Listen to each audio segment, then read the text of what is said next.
with the connection, and you can always go to YouTube and actually check us out as well too. So I'm glad for you guys to be coming in here. Let me go ahead and tweet this space out as well too. Y'all tweet it out.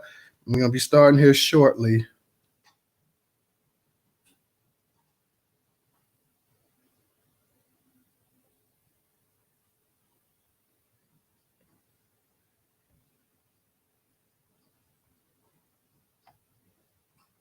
DJ, how's the audio? How's the connection? Can you hear me okay? Yeah, all good over here, bro. What's good, everybody? Newstoter, reparations up, black folks. Let's get it. Peace to Goddess. Peace to Black Idaho. Peace to Black Panther Party. Peace to all our people coming. Tariq. Peace to the God. Peace to you, bro. Peace to all y'all coming up in here, man. I hope y'all ready to have a good conversation tonight as well, too. And I want to know the mindset of Black America. When you heard this news, when I saw it, I was like, oh, Lord. I know it had been in the news cycle. I wanted to go ahead and touch it. I tweeted it out. I'm going to go ahead and, like I said, I'm going to put that in the Jumbotron as well, too. So y'all get a chance. Make sure y'all go ahead and retweet that out. So anybody who doesn't know, they can actually know what's going on as well, too. So, a lot of our people, they're used to coming in here around 8 o'clock. So give them a little minute. We're going to give them a little minute. And I'm going to go ahead and dig into the actual article. And those that come in, they can go ahead and catch up with us as well, too. So we're going to go ahead and get this thing rolling. Very, very important news. Very important news. DJ, what you feel about that, man? The U.S. will commit $55 billion to Africa ahead of summit. Yikes. $55 billion. That's a lot of money. Hey, but no money for reparations for you Negroes, though. You know what I mean? Absolutely. Absolutely. Matter of fact, I may just go ahead and start this thing up now, man. Get it popping. And this is from the U.S. News. We curated on the Newstoter.com platform. Like I said, I'm going to go ahead and I'm going to put that in the Jumbotron, but I'm going to go ahead and start digging into it now. We're going to start talking about the actual article right this minute. I'm going to give people a few more minutes, and then we're going to dig it in. But I'm going to go ahead. Before I do that, I'm going to put the actual article in the Jumbotron. So you guys give me 1 minute, hold still, and I'll be right back.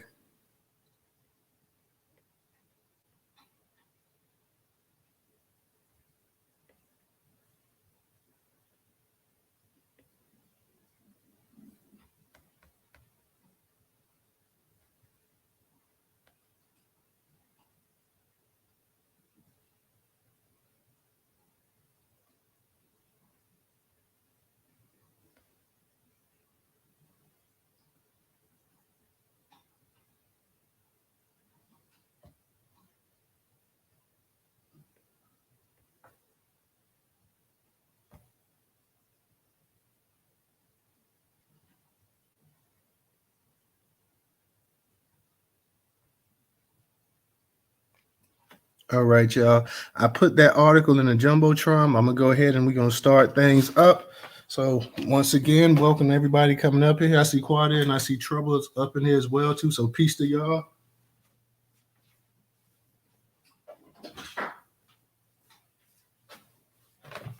Real quick, y'all, I'm going to go ahead and just dive into this article. When our people come in, they use the Newstoter space starting at 8. So they can come in and they can hear the conversation, and we'll go ahead and get them updated. This is from U.S. News, curator Newstoter.com platform. If you guys look up in the Jumbotron, you will see that actual article is in there.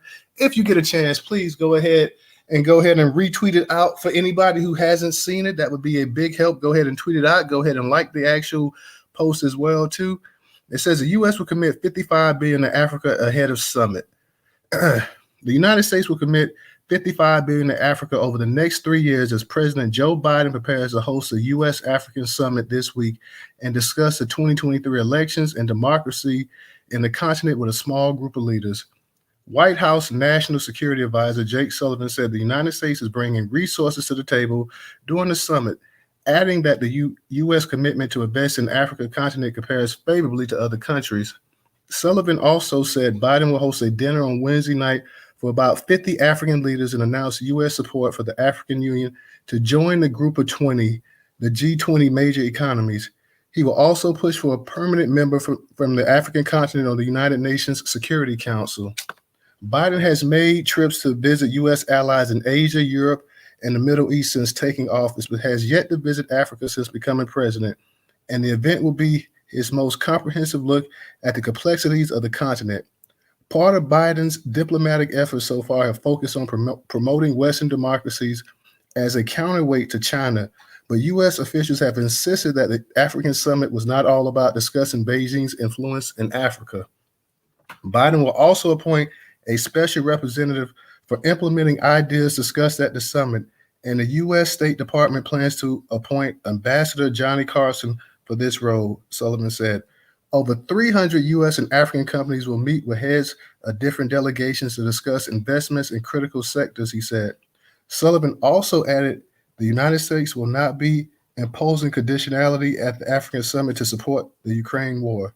Separately, U.S. Trade Representative Catherine Tai said her agency is preparing to sign a memorandum of understanding with the African Continental Free Trade Area, countries to explore work on the next phases of the U.S.-African trade relationship. So that sums it up in a nutshell. And basically, in my opinion, the U.S. is doing this because they see the influence that China is making over there. China's getting all of those raw materials and resources, and China's poised to go ahead and take over a lot of land mass, a lot of the regions over there in Africa. So the United States feel like it's time for them to go ahead and get involved, go ahead and grab up whatever they can. They want to be able to compete because China's trying to do everything they can to have that Silk Road coming right through Africa all the way up to China. So right now, the United States is feeling some pressure. They're feeling some heat. $55 billion they're willing to invest in Africa, where Africa's probably sitting on trillions of dollars worth of resources, which when you think about $55 billion, that ain't a whole hell of a lot of money for an entire continent. But that money, that $55 billion that they're shooting to Africa could be spent over here as well, too, in America on the actual Black Americans.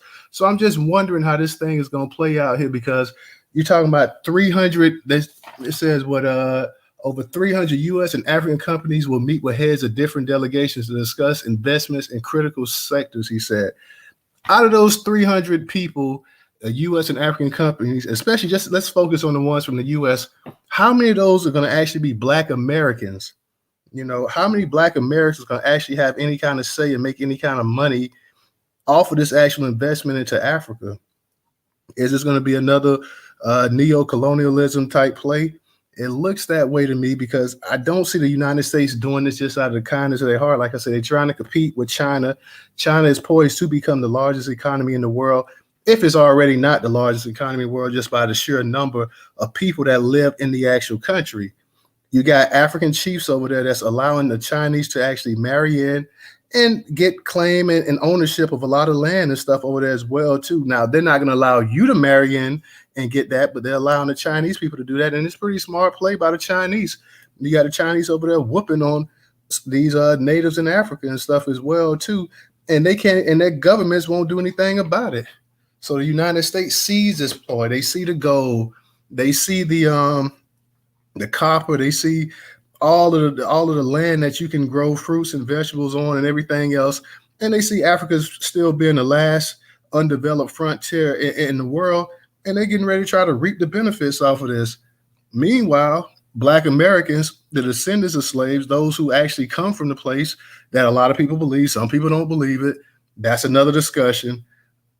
I don't hear anything mentioning Black Americans at all and how they're going to play into this. How are they going to get something out of this as well, too? I hear them talking about the African Union and this and that or whatever. The African Union has never acknowledged Black Americans, have never included it. Hell, the African Union doesn't even want to have anything to do with Haiti. So very interesting dynamics that we have going on that's being played right now. $55 billion. I wonder what $55 billion could do to the infrastructure of Black America. Because like I say, $55 billion for an entire continent, that's a pretty decent chunk. But I mean, for all the issues that Africa has, that's really nothing. They're still going to be looking to go ahead and get pennies on the dollars. They're still going to capitalize off of them on that. So like I say, we as Black Americans, we need to go ahead and we need to find a way to how we can also get a piece of that pie, is what I want to say. Since Ghana was so big on the year of return, I like to hear Ghana and some of these other Western nations say, hey, how can Black Americans get involved in this investment as well, too? Not hearing that right now. So this is just going to be a very interesting play right here. Joe Biden, this is going to be also another talking point that he's going to sit up here come election time and say what he's done for black people. And, you know, those black people, I have nothing against Africans getting it. They should get money and stuff like that. But you can't, when you get ready to name all the stuff you did for black people, black Americans, this can't be one thing without clearly stating what's beneficial to us. So I want to know exactly how will this impact black America? Will it have any impact on black America? Will black America be sitting around, standing around, holding their hands out, looking at other black people get some money? How is this beneficial to us as a people? And I know people say, well, you know, this is for Africa, it's investment for them and that. But at the same time, the United States lists us as African Americans. So how can African Americans participate? What's going to be the number of African American owned businesses that's going to be reaping the rewards of these investments that they're going to be sticking over there on the continent? Will there be any African Americans, or will it just all be lily white? Will it all be neo-colonialism on the Africans' part as well too? Hell, how many Africans over there, if we want to be honest, how many Africans over there really going to get it? Because we know a lot of the people that own the resources in Africa in itself ain't even the black people. You got a lot of Arabs over there. You got a lot of whites over there. We know you got a lot of Chinese over there. And that's the whole reason that this whole play is being backed right now, because China is a threat to the United States. China wants to be number one. China's trying to secure all those minerals and resources and land over there. China is overpopulated as well, too. So they're pushing a lot of their people out of China, sticking them over there, letting them settle over there in Africa as well, too. So the only reason the United States is even now trying to invest in Africa when they could have been did this years ago is simply because they're feeling the heat coming from the Chinese. If the Chinese wasn't breathing down their throat, they wouldn't be sitting up here talking about spending this kind of money.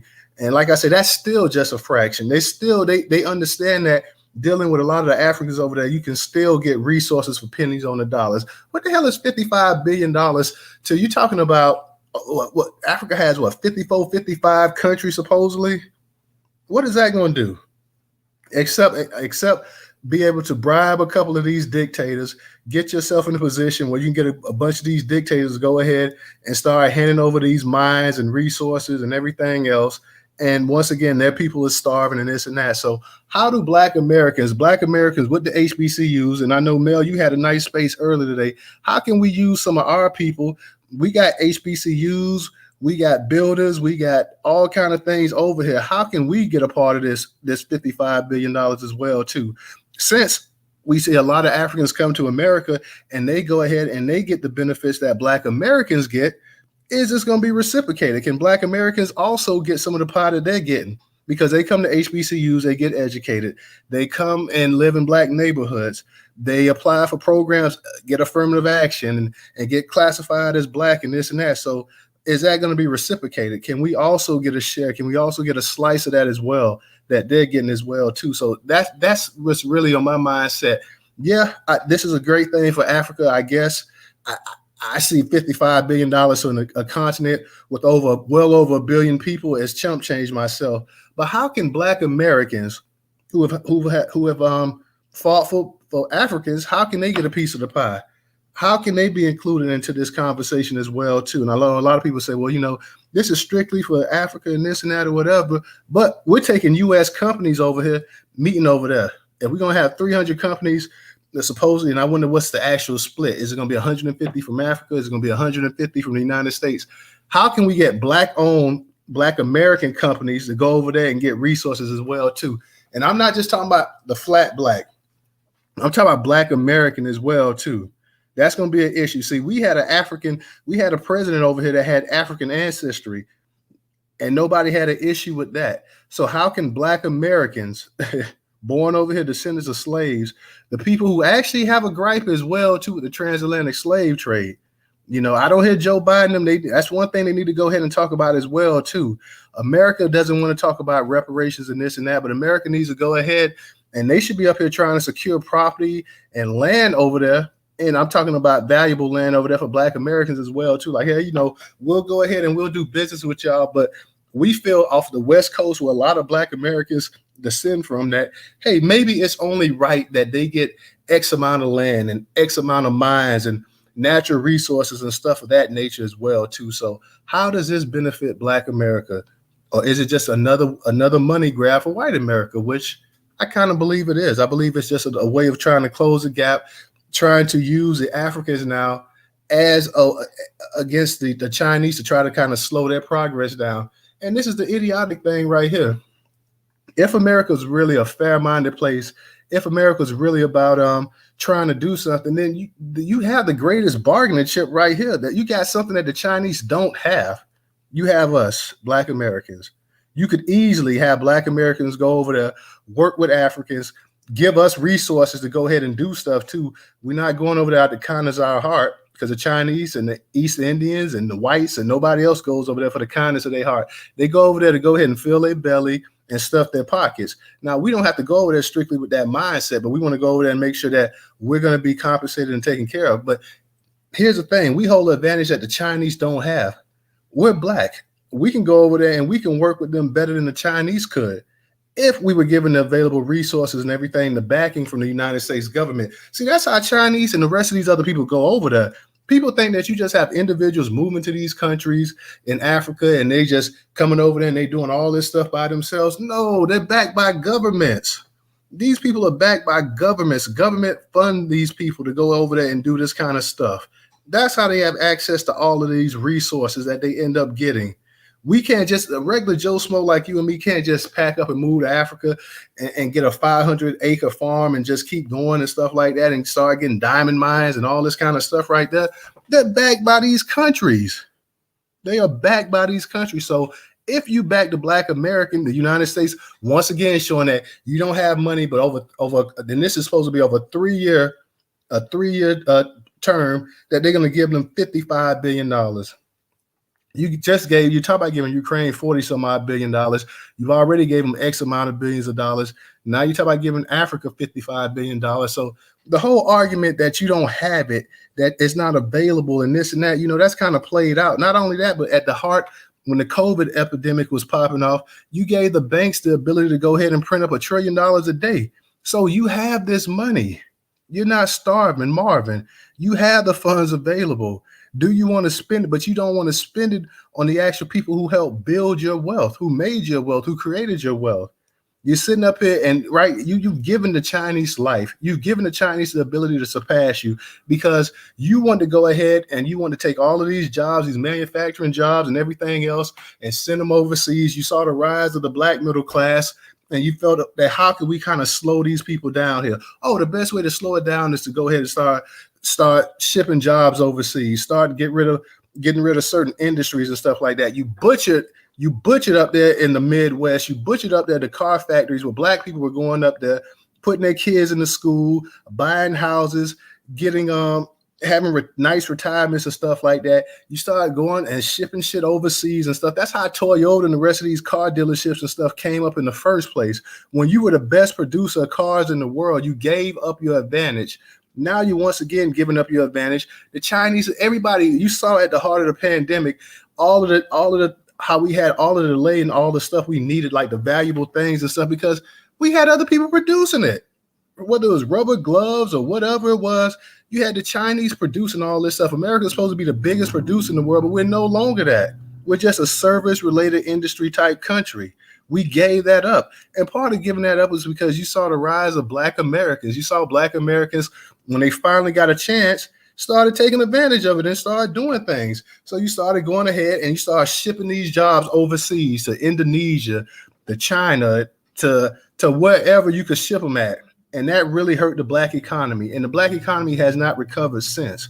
So if you're really interested in trying to go ahead and stopping China from surpassing you, which at this point I really, really don't know, you need to go ahead and include Black Americans in this $55 billion investment. That's the only way it's going to really pop off. If not, China's still going to beat you. Them Chinese over there, and they having kids from women. The Chinese ain't going nowhere no time soon. You got them Black women marrying Chinese men left and right. You got honorary Chinese chiefs, and I see them in their little African attire all the time and this and that. You got got police stations over there, and men and DJ, we did a space that time showing that the Chinese had the Chinese got a police station over here in America, in New York City. The Chinese are going around the world sticking damn police stations all over in different countries. So if you really want this $55 billion, and let me tell you, $55 billion to a whole continent with 100, with a billion people ain't jack anyways. But if you really wanted to pop, you go ahead. The only way it could pop is to get the Black Americans over there. You bring the Black Americans over there, we will go ahead and we will flip that money. We will get the Africans, we will work with them, and we'll make everything pop. But first off, we need resources. Okay. We need resources. We need to have our people going over here. They should be investors. The businesses that you're going to have, they need to be Black American businesses. And then the Black people that go over there, we should get land and everything else from over there as well, too. Mikhail, what's going on? Go ahead and unmute your mic. Yes, great host, great family, white people, long time, great ones. Quickly, the U.S. strategy is flawed. Never, I'm here on the continent, I'm here in Ethiopia. I'm not Googling, I'm not. Oh, you're in Ethiopia, bro? I am in Ethiopia. Okay. And you can't outcompete the Chinese when it comes to money. It's spending the U.S. dollars that they can't spend anywhere. They're spending U.S. dollars here. Secondly, the Chinese been here since the late 50s. They have well-established relations, and 55 billion is no money when you're talking about 54 states. Thirdly, the Africans, they are the masters of the bait and switch. They would take that little money and still do what they feel they got to do because they don't have any real loyalty. And or they will use that little bit of money to try to keep playing the U.S. for more dollars. Lastly, you don't offer 55 billion and offer to triple the influx of African immigrants into the U.S. and think that's a smart strategy. You're in fact shooting yourself in the foot. The better strategy would be to threaten to kick them out. You understand? That's how you get these Africans on the continent to do your bidding, to threaten to kick the diaspora out and send them home. Understand? And to your response regarding, let's just say, a Black American colony, I think a better word would be sort of Black American Cayman Islands, a place where we can visit and excuse me, and do business, our own business, our own meaning develop technology, financial infrastructure, sort of like the Cayman Islands or Singapore, offshore, not on the continent. It will have to be offshore, but you can't trust these people here on the continent. You know, they would show up with, 1,000, old AK-47s and talking about you trying to steal their land, steal their culture, all that nonsense. So you cannot live with them. But it would be in the best interest of the U.S. if they did that. Why? Because they wouldn't have to put up with anybody's shit. That's the only reason why. And yes, we will outperform them, of course. Anywhere we go, we outperform. So, so I'll land with that. Thank you, great host, great Black family, for giving me the opportunity to speak. Absolutely, brother. No problem. And hang around if you got something else you want to add as well, too. Let me give a shout out to Leon and Dewan for their contribution on Cash App. Let me say this part right here, and I get what you're saying about the actual DJ. Go ahead. You go ahead. No, I'm just saying, don't forget when we did that space about the Chinese police stations in New York. I'm not sure if you paid attention to that story well after. What's good, brother McCall? You know what I mean? Philly in the building. So, I'm not sure if you paid attention to that story well after, because you know I'm on my international news CCP late night spaces. You know what I mean? So it's been a discovery that China has secret police stations all around the world, and these other countries have followed suit and kicked these motherfuckers out of their country. Yo, real talk, yo. So a lot of these other countries, like I think it was like 11 other countries. A lot of them were mainly in Europe as well. That are finding out that China got a secret police station inside of their country. So how do y'all not all know that? Like, come on, man. You feel what I'm saying? So everybody biting the wig, Tyler. You feel what I'm saying? Real talk. And the reason, and the brother, he had a good idea when he was talking about the Caribbean and you know, having something there. You know, I definitely wouldn't have a problem with that because that's closer to home and stuff like that. But my thing is that there's also a debt owed by Africa now. They can sit up here and talk about the year of return and this and that or whatever, and that's all nice and fine that Black Americans come over there and they give your economy a boost, you know, in terms of finances and money and stuff like that. They're spending and everything else, and that's great and fine. But and I get what the brother was saying that, hey, if you try to come over here and you bring Black people, then, you know, there's going to be conflict and this and that or whatever. But first off, you would have to bring a decent amount of Black people. You know, you bring a decent amount of Black people, 40, 50,000. You start your own little settlement. You know, you of course, I mean, we talk about the United States, so we shouldn't have a problem with being armed and this and that, whatever. But the United States would need to go ahead and finance that the same way they're trying to finance this little thing right here, because there is a debt owed, you know, also by Africa. So I'm saying that we should be able to go ahead over there and get top of the line, because let's be for real. If our people were part of these kingdoms and this and that got stolen, they were part of some rich areas that had gold and salt and everything else and all the resources and stuff that we see today.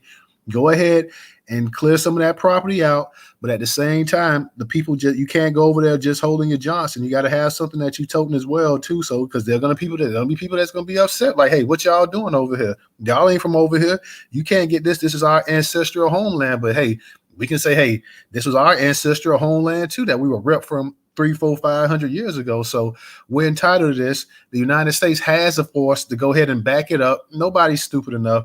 And then not only that, you got a lot of brothers, and right here, like my man Ray and a bunch of other ones. I got a bunch of vets in my family and stuff who actually served. Some of them actually seen combat and stuff like that as well too. So we're not just bringing some cherries off the street and bringing them over there. No, we bringing some real soldiers over there. We go ahead and let them lay it down. Like, hey, we're not over here for any conflict. We over here to, you know, to make money. We over here to trade with y'all and everything else. We have no issue with you and this and that. But at the same time, we're going to protect ourselves. So the United States, $55 billion of the United States ain't shit. And 55 billion given it to an entire continent the size of Africa, the largest, the second largest in terms of just sheer land, and the second largest in terms of actual population. That's nothing. If they were saying we're going to give them $350 billion, that might be something. But $55 billion is nothing to the United States. And the United States shows you that anytime. What is $55 billion to a place that GDP is in the trillions? Is nothing. And they know that they're willing to spend that $55 billion because they know they're going to make 100 times that back. They know that it doesn't take much. We've seen the actual leadership in Africa. It doesn't take much to get these presidents in your hip pocket. They'll go ahead. You put one of these presidents in place, and you give their country $100 million. You give their country $1 billion. The damn president gonna take $200-300 million for himself most of the times. So they know that these little dictators in place ain't gonna do nothing.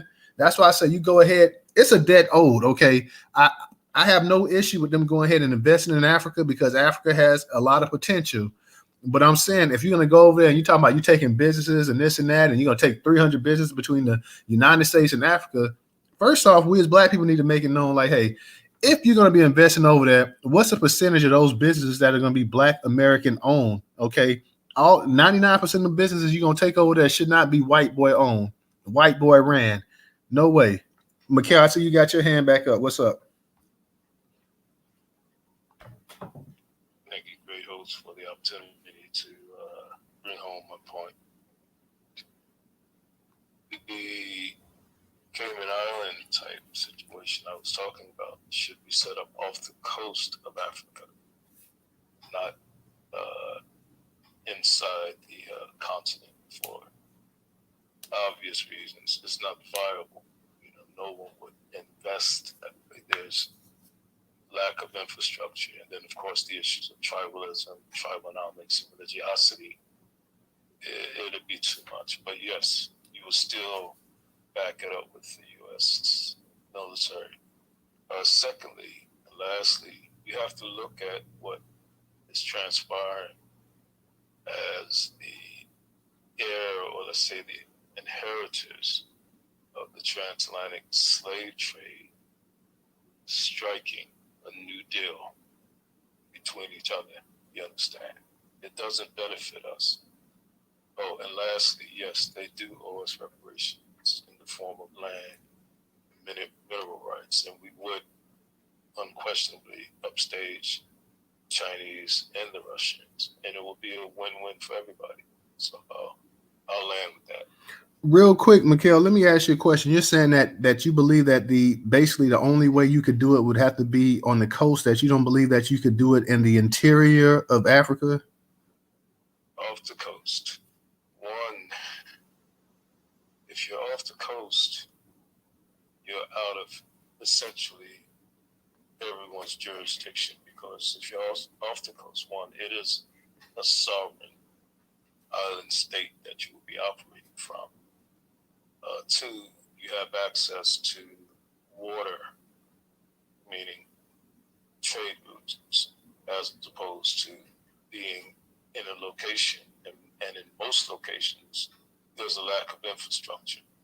You understand? Three, if you're talking about off the coast of East Africa, yes, they do have military bases already set up in Djibouti and other places as well. So you cannot trust these people. This is an issue. They sold us into slavery. Why would you trust them? Why would you even put your head in the lion's mouth if you know you can't trust them? The U.S. know they can't trust them. So for the offering or the pitch for an offshore Cayman Islands or Singapore, Black Americans, for proper investment from tech companies, because they will be your main, I would say, revenue stream in terms of buying real estate, because you have to make sure that your offshore sovereign is sustainable. Who's gonna, be there renting, land and buildings. Preferably, you will want tech companies or finance companies there, obviously, and then you will want a sector, tourism and marketing, foundationals who want to visit, or also a residential foundation for foundationals who are just there working. So you have to, make sure that you don't fall into any traps, basically. You make some you make some great points. I'm still of the mindset though, because the land is so rich with minerals and stuff like that. And you're right. First, I want to be. You're right about having the land on the actual coast, just so you don't get pinned in. So you never know what might happen. Off the coast, not even on the coast, off the coast. There are islands off the coast of Africa that most people don't know about. There are 200 uninhabited islands off the coast of Eritrea. But in terms of the actual land, I mean, are these mineral-rich lands as well too? How about in terms of agriculture? Can you grow stuff out there on these lands and all of that other stuff as well too? Yeah, you're going to have to develop agriculture anywhere you go, but the best move to make in terms of agriculture would be to develop what we call trustless trust ecosystem based on, let's say, a blockchain superhighway, where you can where these African nation states who aren't investing in R&D and innovation, where they can outsource your services to help develop, their, be it coffee or whatever, minerals or natural resources that they have, and then you take pieces of that. But if you're off the coast, let's just say East Africa, in that location, there's a lot of volcanoes in that area, and that's a great source of geothermal energy, and that's a very productive revenue stream. So you have to think in terms of how you would sustain your economy, but it's not wise to be sitting with them surrounding you. That's too much jeopardy. Real quick, brother, you say you're in Ethiopia, right? Okay, what's in terms of your because I know on these Twitter spaces you have a lot of this diaspora type stuff going back and forth, but what's the actual what's the feeling with Ethiopians in terms of Black Americans over there? They love me because I'm not Pan-African. I'm not stupid, and I know who they are. I know everyone's history. I speak very rational. I'm very strategic. I'm very respectful. I am a good example, prime example of what an FBA should be and represent. I'm definitely, in terms of strategic or geopolitical things, smarter than, I would say, our U.S. government. 3 times smarter than the Chinese. So you have to be the person that I would say is godlike, that can see, hear, know everything, as opposed to following their culture or following their bad habits or being a puppet or parroting Western talking points. You have to be a futurist in a sense. So they don't give me any problems. They fight amongst themselves, and that's the entire continent for 2,000 years, and it will probably continue for another 2,000 years if they don't figure it out.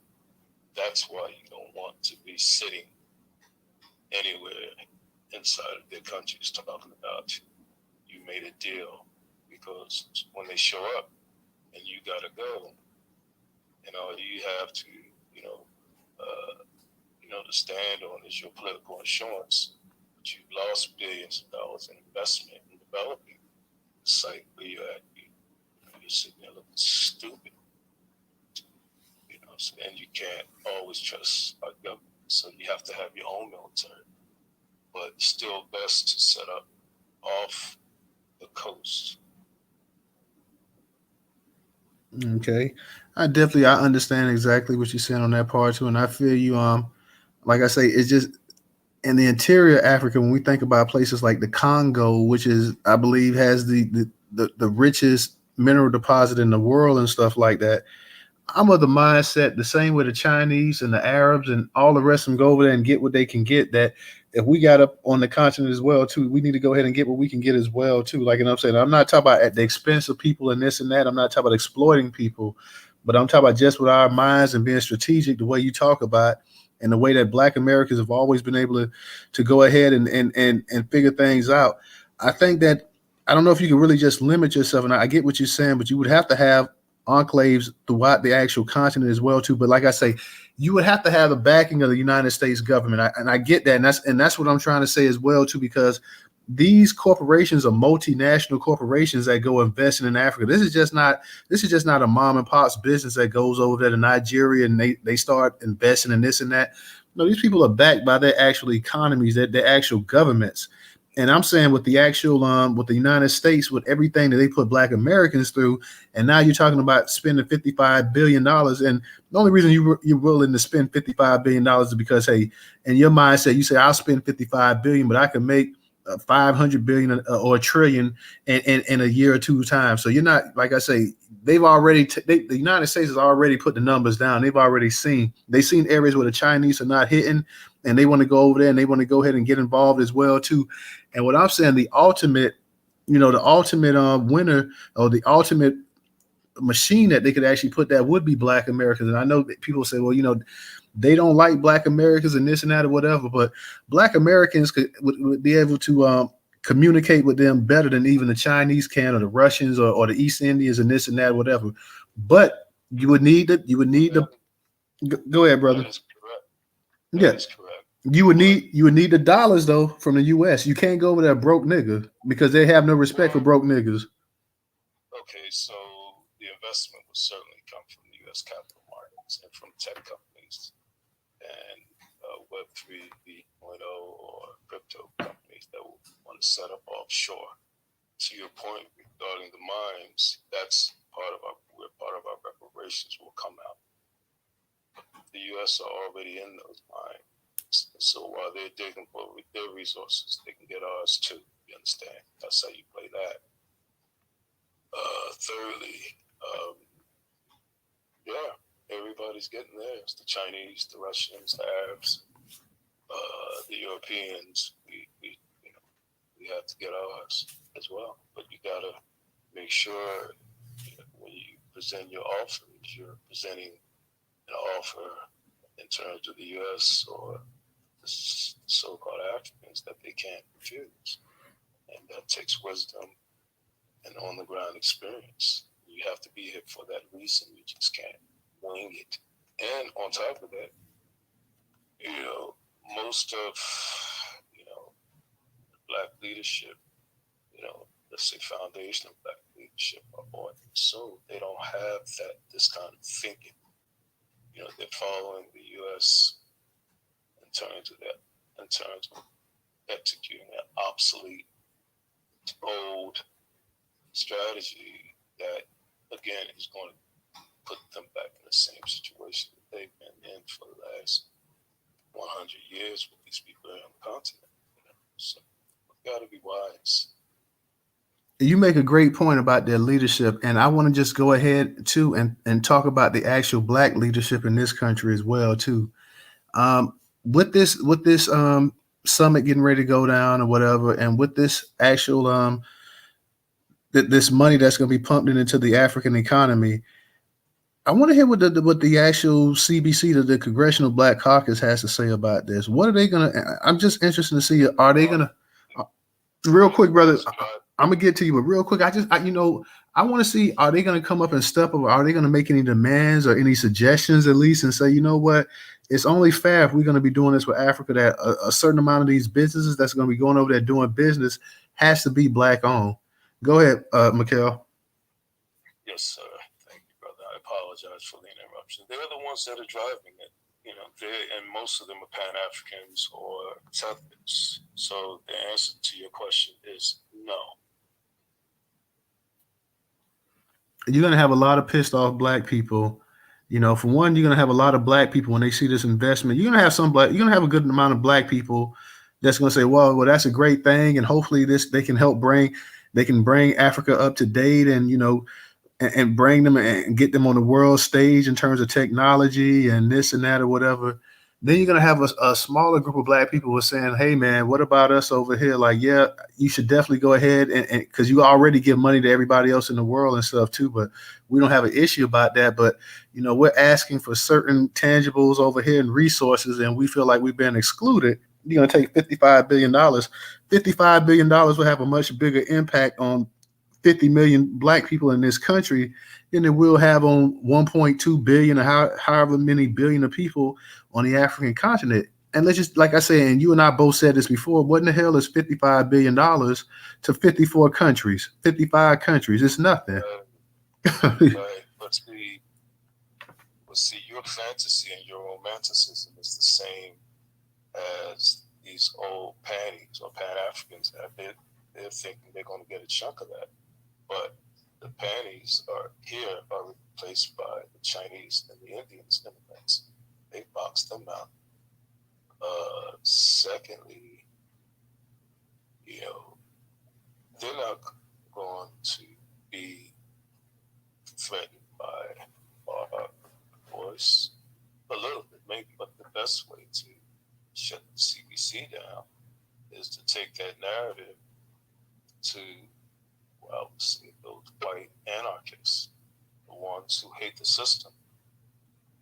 They'll speak out aggressively against the notion of the U.S. sending 55 billion to Africa, which is no money, faster than they would speak out about the issues of Ukraine. So you leverage that situation and start, you know,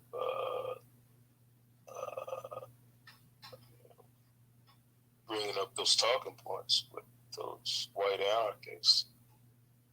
That wouldn't you rather that 55 billion go back into the black people who you know and you live with and have been enslaved here than the inheritors of the transatlantic slave trade and their New Deal?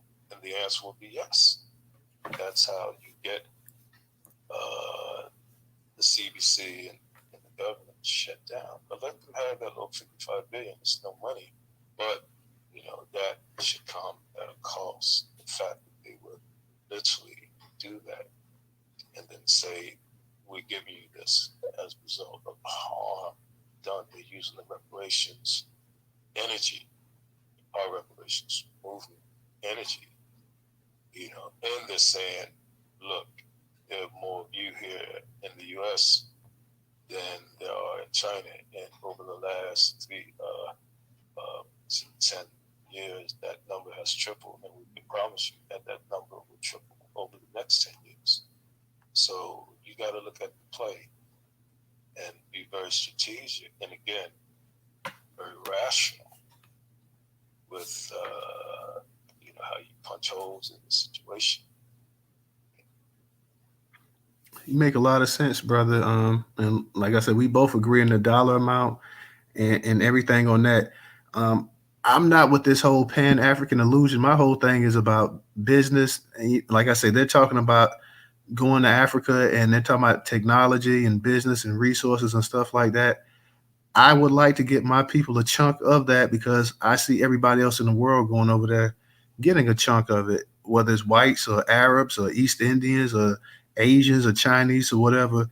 Everybody in the world is going over there and they're getting a chunk of it. And all of these people, like I mentioned before, it's all multi-corporation. It's all multinational corporations. This would be like having a major black-owned multinational corporation that if we were to follow like Dr. Claude Anderson, we had a corporation of 30,000 black people and stuff like that. And we started going over there investing or going investing in different places in the world and stuff like that.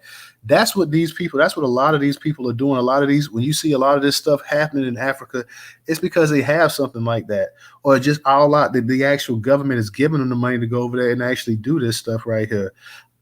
It's going to be an issue right here coming up. I can tell you that with the feeling of Black Americans. I remember when I tweeted this space out earlier, and when I actually tweeted out the actual article as well too. You guys that's in the Jumbotron, go ahead and tweet that out as well too. You had a lot of Black people that weren't also happy to hear about this. And I know a lot of Black people were saying, well, hey, first and foremost, we need that money and this and that. And I definitely agree on that part there too. Like you and I both agree, $55 billion for a continent of over a billion people and stuff is nothing. It's peanuts. But that nonetheless, those peanuts that you spend on them could be spent over here. And we've seen that the United States has a checkbook that's blank, that they can write any amount and go ahead and pay for something. So, you know, that's what my mindset is at for it too. But you know, I want to see that money. I want to see us getting a chunk of stuff like that. I want to see Black Americans start to become a global factor. And we got our country right here sitting up here trying to find a way to seize more power for themselves. They want to go over there and they want to compete with the Chinese. That's the only reason they're doing this.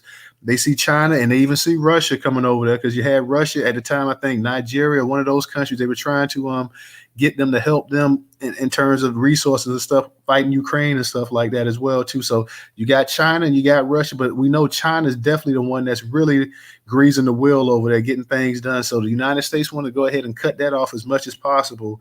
But like I said, they don't understand that the ace in the hole is the Black Americans. The Black Americans can go ahead and they can open up doors that no other group could do.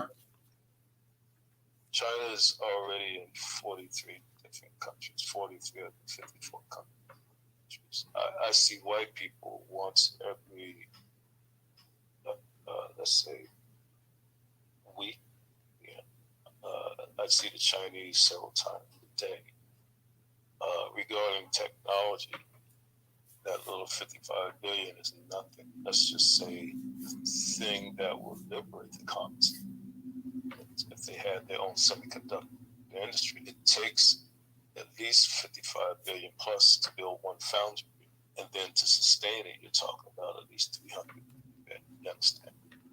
Oh yeah, I get what you're saying, because China's over there building building trains and building airports and stuff like that. They have some of these countries owe them money, and it's getting to the point where they're starting to snatch up land and stuff because hey, they owe them. Yeah, and at some point you'll wake up. You're going to wake up one morning, and you're going to see cameras live inside the African Union, and they're going to announce that the continent has been changed to of Africa. The Chinese are very smart and they're patient, very distant, and they'll match that little 55 billion threefold. You see, and you're correct, the only kryptonite that the U.S. has in terms of this deal is us. With us, you cannot compete, and we don't compete. We upstate everywhere we go. Us showing up is like putting goddamn James Brown or Michael Jackson on stage. It's not. It's just the way it is. And wherever we go, the money follows. The creativity follows. But the U.S., because of their backward thinking, they would rather shoot themselves in the foot and not do that than to be intelligent and open the floodgates.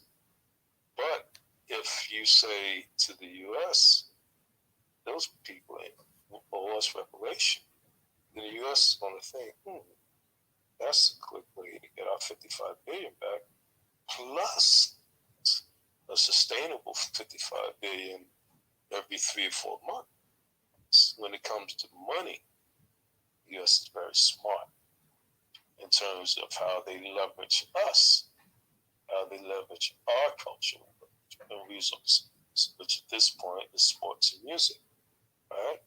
So you got to be smart. You got to remove they should say they owe us reparation. We want it in the form of land and mineral rights. And the U.S. will say, that's it. So we can give them their reparations, but we're going to get that shit back within over a certain period of time. That's going to give us sway and leverage over the continent. And that'll give us a chance. This is how the U.S. can get some of these niggas out of here and see our proud niggas or niggesses over there, showing off what we taught them. That's their arrogance. You see, but to do that, you have to understand how the U.S. thinks and what they want and what their kryptonite is, so to speak. If Africa thought they got carved up doing colonialism with the Europeans, they ain't seen nothing yet. The United States of America and China and Russia are much bigger than Great Britain and France were back in the late 1800s. So if they thought they got sliced and diced back then, they haven't seen anything yet. And like we both agreeing on, the only way that they could actually go ahead and get stuff really rolling is to go ahead and get Black Americans involved in it. So my thing is, like I say over here, is the Black leadership. We have no Black leadership with the CBC. I know you said that they're one of the main ones pushing this or whatever. That's good and fine, but I guarantee you, out of 300 companies, and I don't know how many of them coming from the United States, I guarantee you the less than 1% is actually Black American owned. It's going to be interesting to see. This is the kind of stuff that we need to go ahead and make them go ahead and reveal to the public. Let us know exactly, out of these companies that's going to invest over there from the United States, how many of these companies are actually owned by Black Americans. And that's a good point. That's 0.0, because the embassies here, they don't represent our interests. They represent the interests of white Americans. And that's why we have to be here, so that we can be our own plug. You understand? And again, the CBC is being played, those Pan-Africanists and the coons are being played by the U.S., because there's not going to be anything in it. They're dumb. They're just stupid, old and stupid. To be real, brother, I think it's even an insult to call these people Pan-Africans, because if they were truly Pan-Africans and they were truly trying to get this triangle of trade going throughout the world, then first and foremost, they would sit here and they say, you know what? Okay, we're getting ready. The United States is getting ready to give money over here to Africa, but how can we go ahead and get the black people in America also part of this actual trade as well, too? For the simple fact that they're not mentioning black Americans and a part of this, lets you know that even, I'm no Pan-African, but lets you know that even supposedly the Pan-African philosophy, they're not even trying to implement that. They're sitting up here and what they're trying to implement is plantation type behavior. We're going to go ahead and we're going to let boss go over here and get them some money and get them some scraps. And then we just going to sit back, and I'm sure they'll get their kickbacks with the CBC. Well, Pan-Africanism was never about political or economic inclusion. It was always about social inclusion.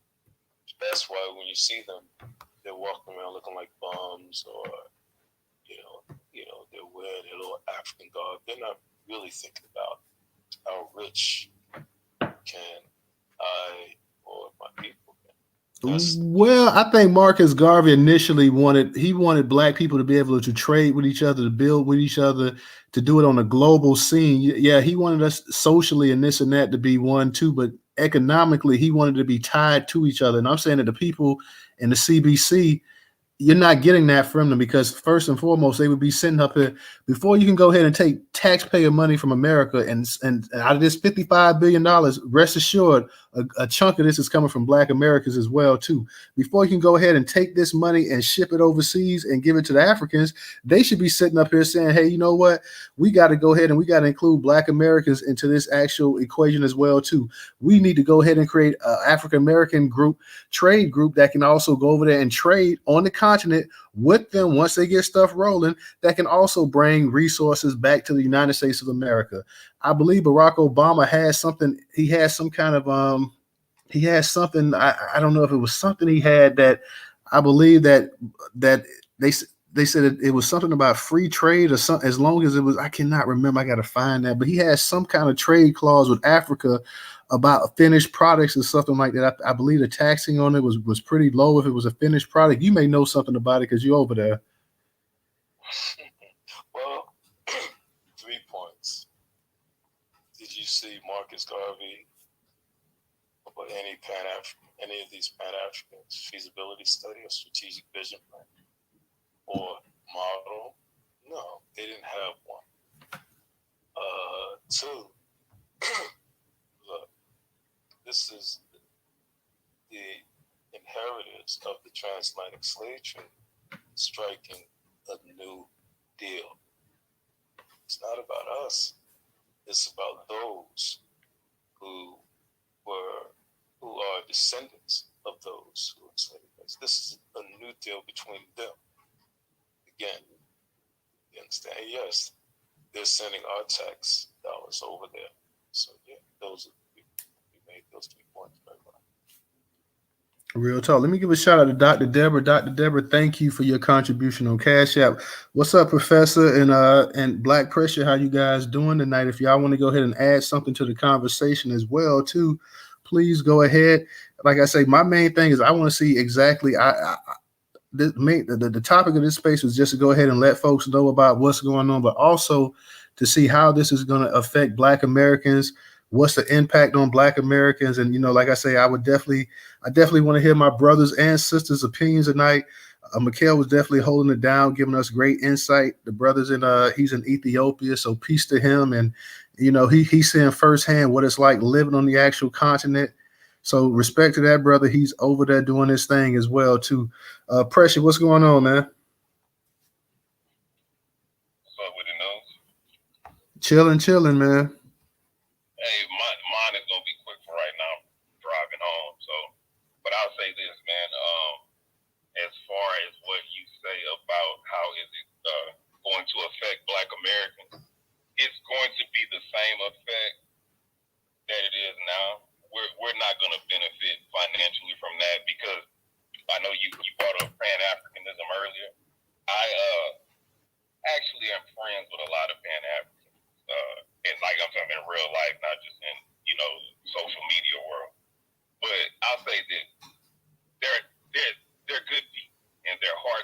right place. But the only thing that where Pan-Africanism fails, a lot of the guys that are Pan-Africanists, they have this illusion about Africa, like, hey, one day we're gonna move back to Africa, move back to our ancestral homeland. But what they don't fail to realize, what they fail to realize, is that vision of Africa that we have, that's gone.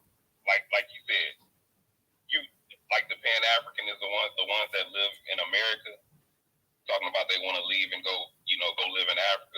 You're literally going to jump to one continent controlled by white supremacy to another continent controlled by white supremacy. So, like I said earlier, we're not going to benefit from this financially at all. It's just going to be just like now, all the material wealth and the all the material wealth that America owns, and black people own less than 1% of it, is going to be the same thing with this deal.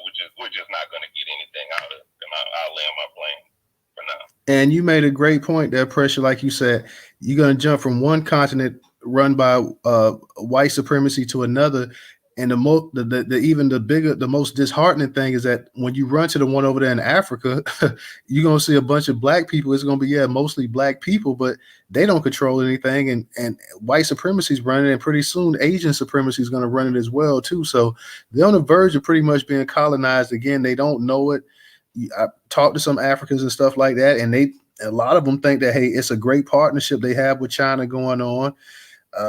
That the Chinese are giving them an opportunity to do this and do that or whatever. And I'm like, man, all you got to do is, y'all are sitting on a gold mine. All you got to do is sit on your resources.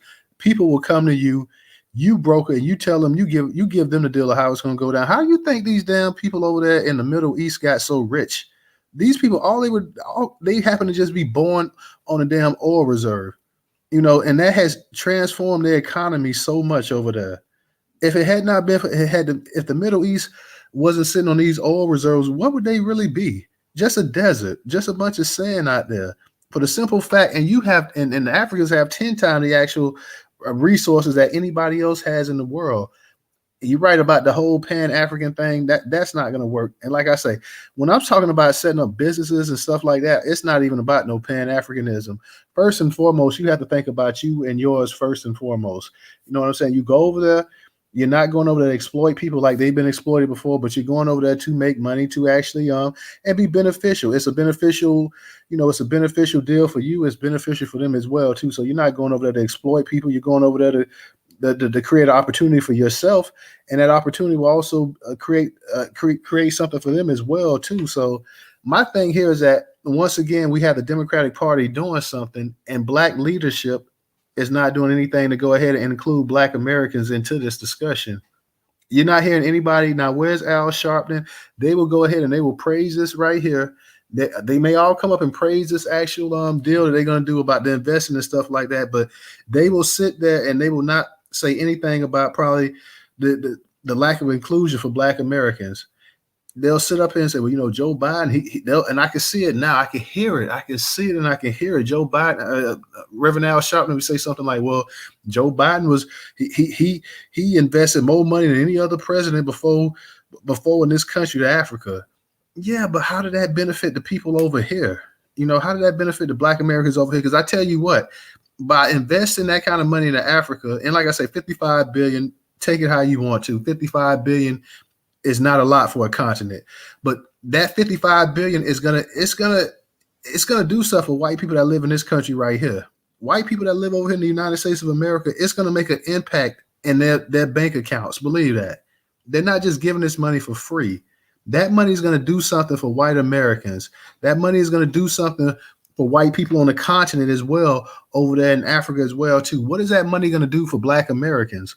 It's not going to do one thing, one iota for us over here, because for one, we don't have anybody. We sit up there and we laugh about the actual African leadership and how crooked they are, and how they still under neo-colonialism rule, and how that people are just pocketing the money and this and that or whatever, and not going to do anything. But what is our leadership going to do? They're not even going to mention it. They're not even, they find it offensive that if they say something about this old Jim Crow Joe, if they say something about him not doing something for black people, they find that as an insult, like you just cursed their mother out or something like that.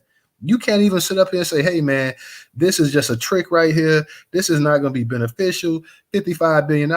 Man, you're talking about giving Ukraine 40-some billion dollars. Ukraine is a country. And you're sitting up here talking about giving, and you've already given Ukraine billions of dollars already. But you're trying to get additional funding to give them $43 billion dollars. And you're sitting up here talking about giving a continent $55 billion. I mean, does anybody know how backwards that sounds? Does anybody know how ridiculous that sounds? What is 55? Is that supposed to bring them up to date? And like I said, the Black Americans, we are the ones who need to say something. That's why it's important for people like Marcel to get up in office so they can go ahead and they can do stuff like that, at least voice it. Whether we get things done or not, you have to have people that's going to voice it. But nobody, Maxine Waters and Hakeem Jeffries and Cory Booker and them and the rest of them, they're not going to say anything about this. They're going to say that this is a great deal, that this is a plus for America. This is a plus for Black America. This is a day that we should all remember. We should all be proud of this and that or whatever. They're not going to say anything. They're not going to say, hey, we demand. I guess we can't say we demand the white folks. We demand that half of those companies that's coming from over here that's going to be invested in America, they're going to be Black owned. They're not going to say that. They're not going to say it. They're not going to do it. So in that sense, we're stuck again. We're sitting up here and we're watching more wealth leave this country. Your taxpayer dollars, everybody in here, they're taking money from you and they're going to invest in another group of people. Then when you say, hey, it's time for me to get some money, it's time for you guys to give me something, they're going to sit up here and say, well, we can't afford it. We don't have it. Oh, don't forget that we did do something for Black people. Oh, it don't matter. Oh, you've been racist. Just because they're not from America don't mean they're not Black. Why don't you stop it? We did do something for Black people. Why are y'all always complaining? And the people in Ukraine need the money. It's always other people need things and everybody else is deserving of it or whatever until we actually say something about it. This is not a good look, y'all. This is not a good look, Black America. This is going to, like I say, this is going to really, really hurt us in the long run. And not the fact that this is a huge amount of money, but the simple fact is that we can't get anything solely for ourselves. We can't get anything solely for ourselves. It has to, if we're going to get something, it has to be divided up with Hispanics. It has to be divided up with LGBTQ. It has to be divided up with white women. It has to be divided up with any and everybody else, East Indians, Asians, or whatever. We can't get anything solely for ourselves. The first thing they tell us is we don't have the finances. Every time we turn around, man, y'all cutting a check for somebody. Every time we look, y'all are cutting a check. Y'all are sending money somewhere in this world. Either you're sending money to special interest groups in this country, or you're sending them to a certain minority group, or you're sending them somewhere in the world or whatever. I mean, how much money have you pumped into Israel? And we just hit, all we hear is that we don't have the money. We don't have the money. We don't have the funds. We don't have the resources. It wouldn't be fair if we do this, we do that. Like I said, man, and like my man said on YouTube, he says Mississippi needs $1 billion now. What about Mississippi? What about the water crisis down there in Jackson? I think it costs $2-3 billion to fix. We can't fix that. We can't go ahead and fix that before we go ahead and send any money anywhere. We can't send money to this place that went ahead and is responsible for the Mississippi at one time was the biggest, the wealthiest state in the actual union. We can't send money to a state that helped make the United States wealthy and rich, a state where they can't even get clean drinking water, a state where they tell you if you take a bath, make sure you keep your mouth closed because the water is so dirty and contaminated. We can't do anything like that, man. Come on, man. Where is our leadership? Where's the leadership for Black people, man? We are hurting right here. Nobody says something and nobody will say anything because nobody wants to step on the toes of their Democratic daddy. They're not going to say one word, one thing. $55 billion. We got all kind of HBCUs up here. We got the technology that if they went ahead and they included us in this stuff and included us part of this economic development of Africa, we can go right over there. They should go ahead and give us cheap land. We can go ahead and have our own farms and stuff like that built up overnight. I guarantee you, fam, you can go over there and we can start planting and start trading that stuff, getting shipping and everything, containers sent back over here where we have our own food sources. We should not only be growing food in America, but we should be growing it globally as well, too. This is not Volvo Rants. What's going on tonight, bro? Go ahead and unmute your mic. Yeah, appreciate you letting me speak, brother. I've been catching bits and pieces of it. So it's just like, is it going to be like an investment thing like China got with them, where they go over there, they build roads, schools, hospitals, and stuff like that, and they get resources back.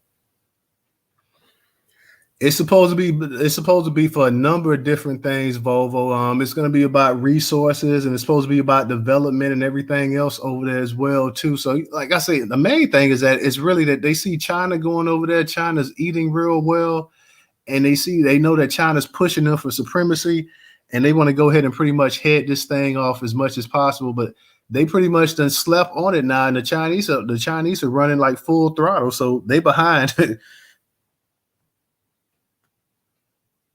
Right. I mean, I don't know. Like, I feel like it might end up being a good thing, though. You know, I mean, because you gotta get in front of China. You got to. You know what I'm saying? I'm not sure because I know what China's doing.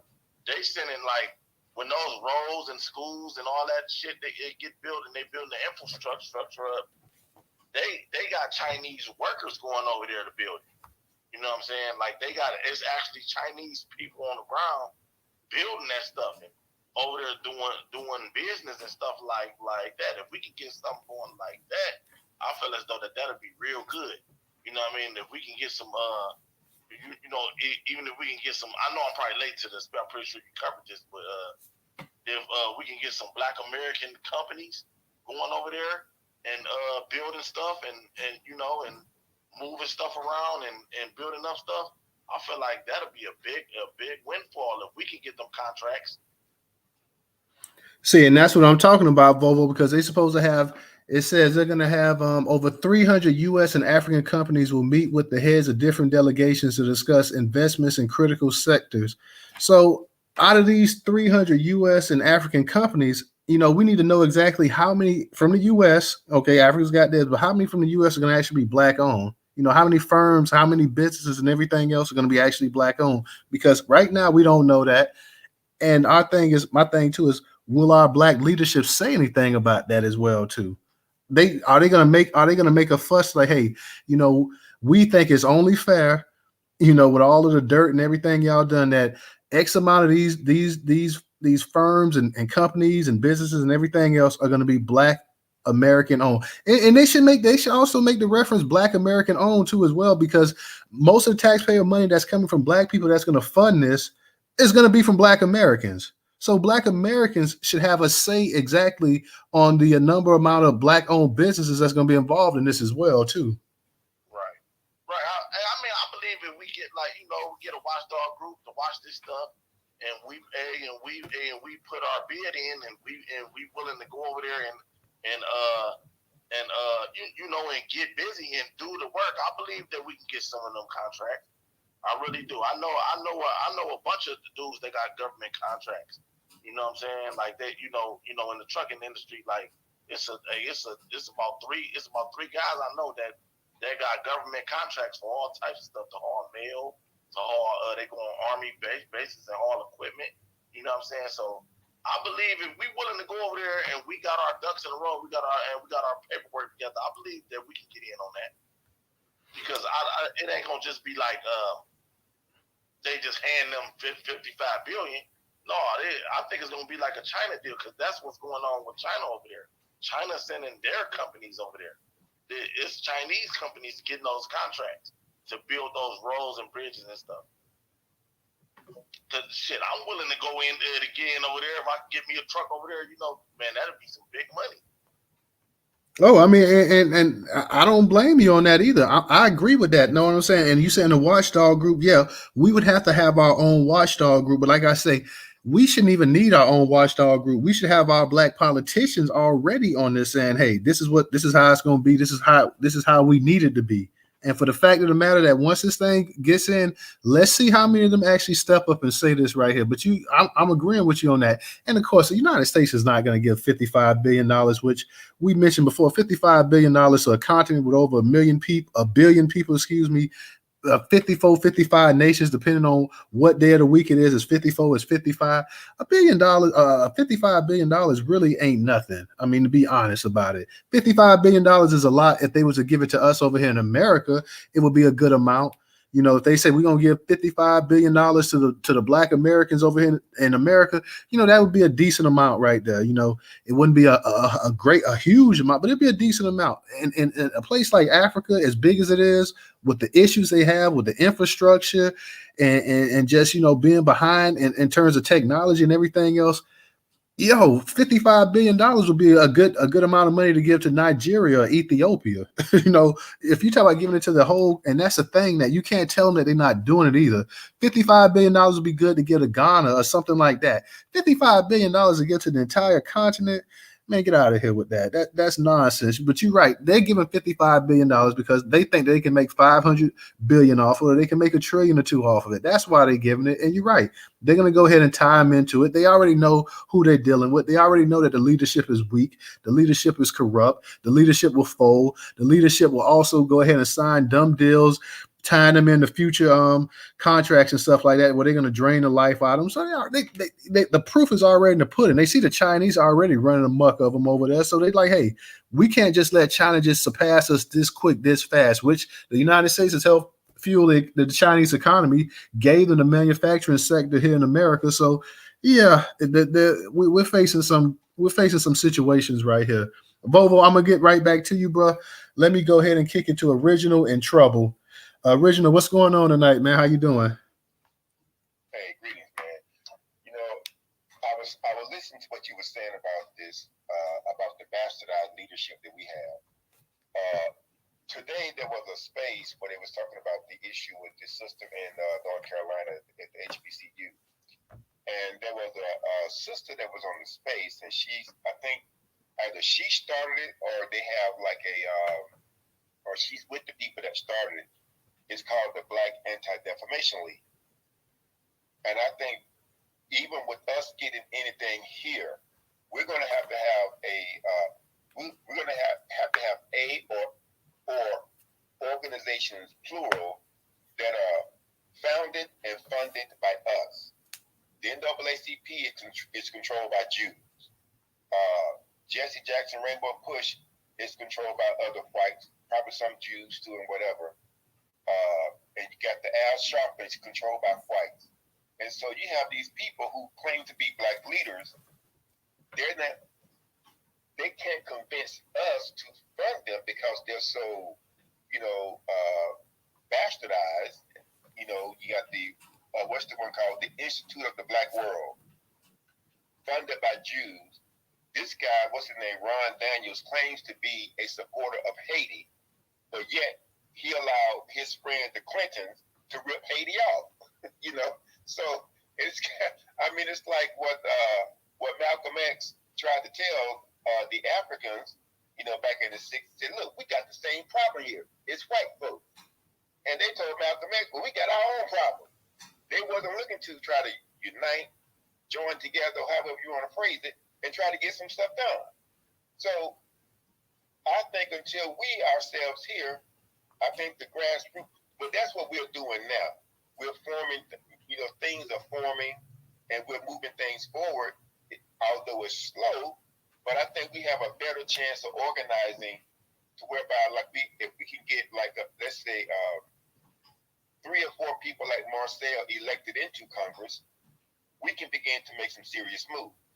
But the problem is you got so many people, they get these attitudes and they don't want, they'll use any little excuse trying to justify not supporting something.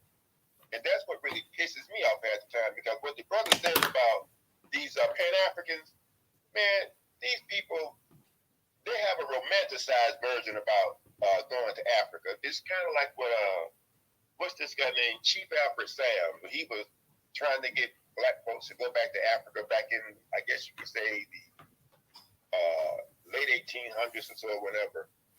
But telling them that you can just step on diamonds, walking around on the ground, and all this other madness, ripping folks off. So I think we're moving in the right direction with the spaces that you conduct, you and DJ and Ray conduct, Monday through Thursday. But I think we'll be able to pull more people in, and once that happens, we can, and then the organizations begin. I think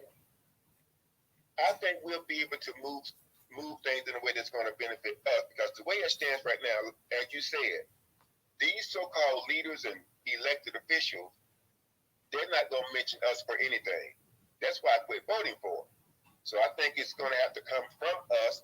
As they say, we're going to have to do a FUBU for us, by us, and make this work. Because if we leave it in the hands of the CBC and these other fools that's walking around here, we're not going to.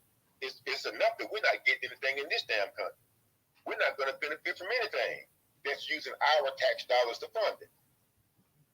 So I just want to share that because see, if you notice, Newstoter, like years ago the NAACP, they were kind of given the perception that they was fighting for us. Like although I don't know why they ran the TV show Julia off the air, which wasn't a negative. They said it wasn't realistic. Now, mind you, but the NAACP is run by Jews. Then you get to the 90s, you start hearing this degenerate music. They wouldn't stand up and say anything.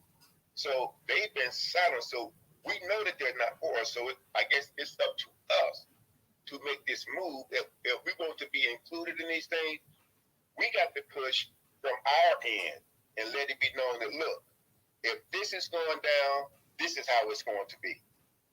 And I'll land with that. As always, Original, I appreciate having you up in the space, man. As always, definitely enjoy your insight. I'm going to go ahead and kick it to Trouble. DC Scotty, you had your hand up too, so I was going to let you go after Trouble, then we'll go back to Volvo. Trouble, how you doing tonight, sister?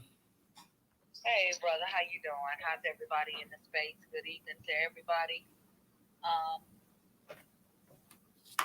I just wanted to say, I'm trying to land my plane quick. The Original pretty much hit on what I wanted to lead to, as far as not being able to count on any of these so-called leaders and everything that we need to do. We need to do it for ourselves.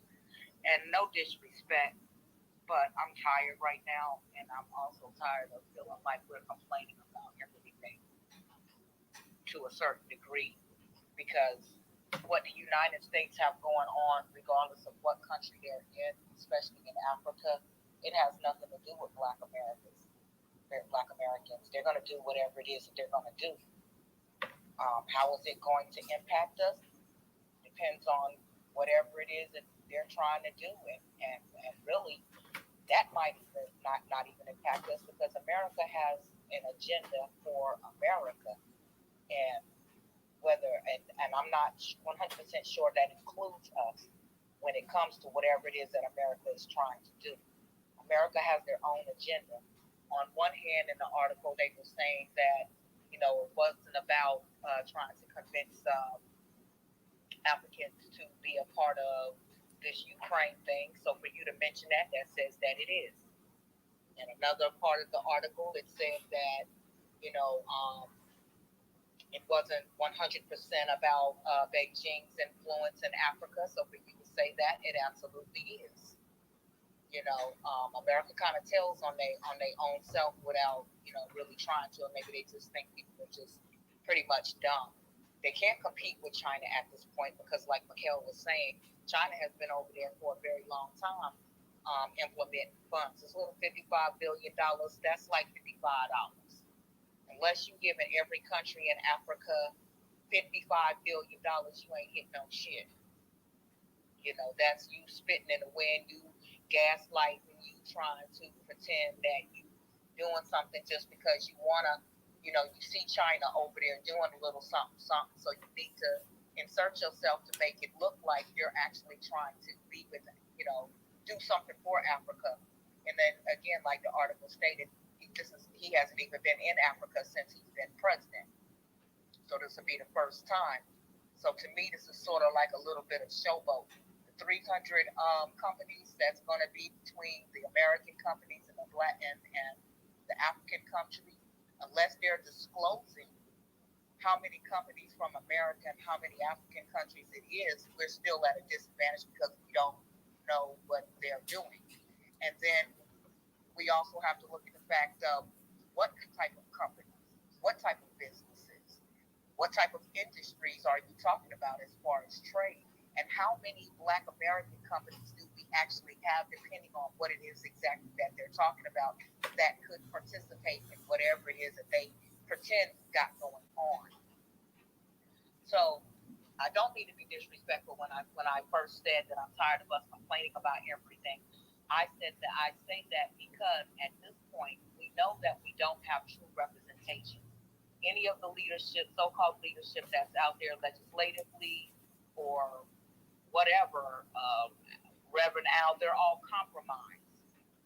So my thing is this here, and I've said it several times, and maybe it can be expounded on in a more grand way.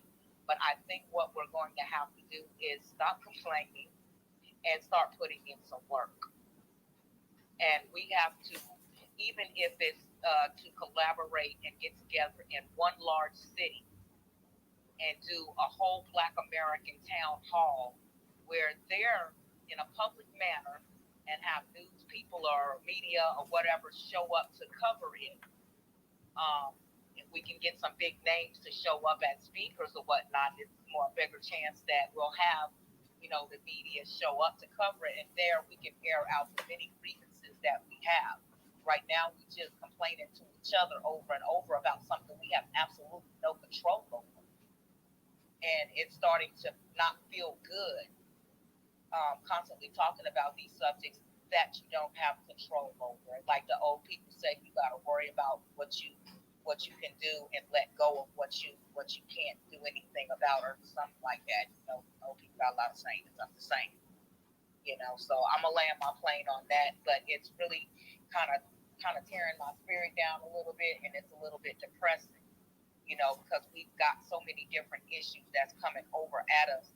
As far as trying to go over into Africa, like you were saying earlier about the Congo, because of the minerals over there and the this and the that, I really personally don't want to be a part of using Africa in the same way that other nations, Western nations, and the Chinese and everybody else is. Not to that degree. So when Mikhail was saying that the best course of action is to be on the outskirts of land, I like that idea more than actually being in Africa, because they have no problem with genociding their own people. They got a history of genociding their own people. Us trying to be in the midst of it. I think you hit the matrix, sister. Trouble, can you hear me? Because you done hit the matrix. Can you hear me? Yeah, I can hear you. Can you hear me? Yeah, you real low now, real low. I can't barely hear you. Okay. Okay, now I hear you. Now you're good. Yeah, I had a phone call coming in, and it always throws my Bluetooth on when it does that. But yeah, I don't want to be a part of trying to use Africa in that way. I don't want to be a part of, like he was saying, they're real genocidal over there. They have issues with their own people. Us trying to take our people in the throats, in the belly of the beast, in the middle of their country or wherever. It feels like a setup, and I feel like whatever Black America needs to do to get ourselves together, we need to do it right here on this land right here. And I'll just land on that, because I see Bob won't want to go. He's constantly throwing his little freaky little hand thumbs down. So well, real quick before you leave, and like I say, any trade or whatever we would do, I made that clear that we wouldn't be trying to go over there to exploit people. See, that's the difference too. Everybody else is doing exploitation and been doing it. I said, if we go over there, then it's something that's mutual beneficial for everybody involved. So, we're not going over there to just, take 90% of the resources and leave them with 10% or 95 and leave them with 5%, which happens with the Chinese and the European and everybody else, the Arab who's been over there. I said that it would be something that would be mutually beneficial. And I get what you're saying, that sometimes, and that's true with these stories and stuff like that. I know a lot of times that it can get kind of down hearing some of the news and stuff like that. I don't think that this story here in particular is down. I think that this is just something that we need to have our Black politicians, or we need to go ahead and make a noise about it. Like, hey, what, like Bovo did make sense. Like, oh no, it was Original. I think Original was saying something about the actual number of or maybe when you like, we need to know, like you actually said, about the actual number of businesses and stuff like that that's black owned that's going to be involved and stuff like that. We have to, when these stories come available, we got to go ahead and put it out there for the people and let them know or whatever. Like I said, I know nothing's going to change you right until we actually take action. So I get what you're saying about that too. The only way we can take action, and we had chances in election time, is to go ahead and put other candidates in there, but we won't do that. So it's not like it's impossible. We're just simply electing the same people over and over and over and over and over again. The people that have shown that they're not going to fight for Black Americans, and that first and foremost, they're a Democrat first and foremost before anything else. That they're not black first.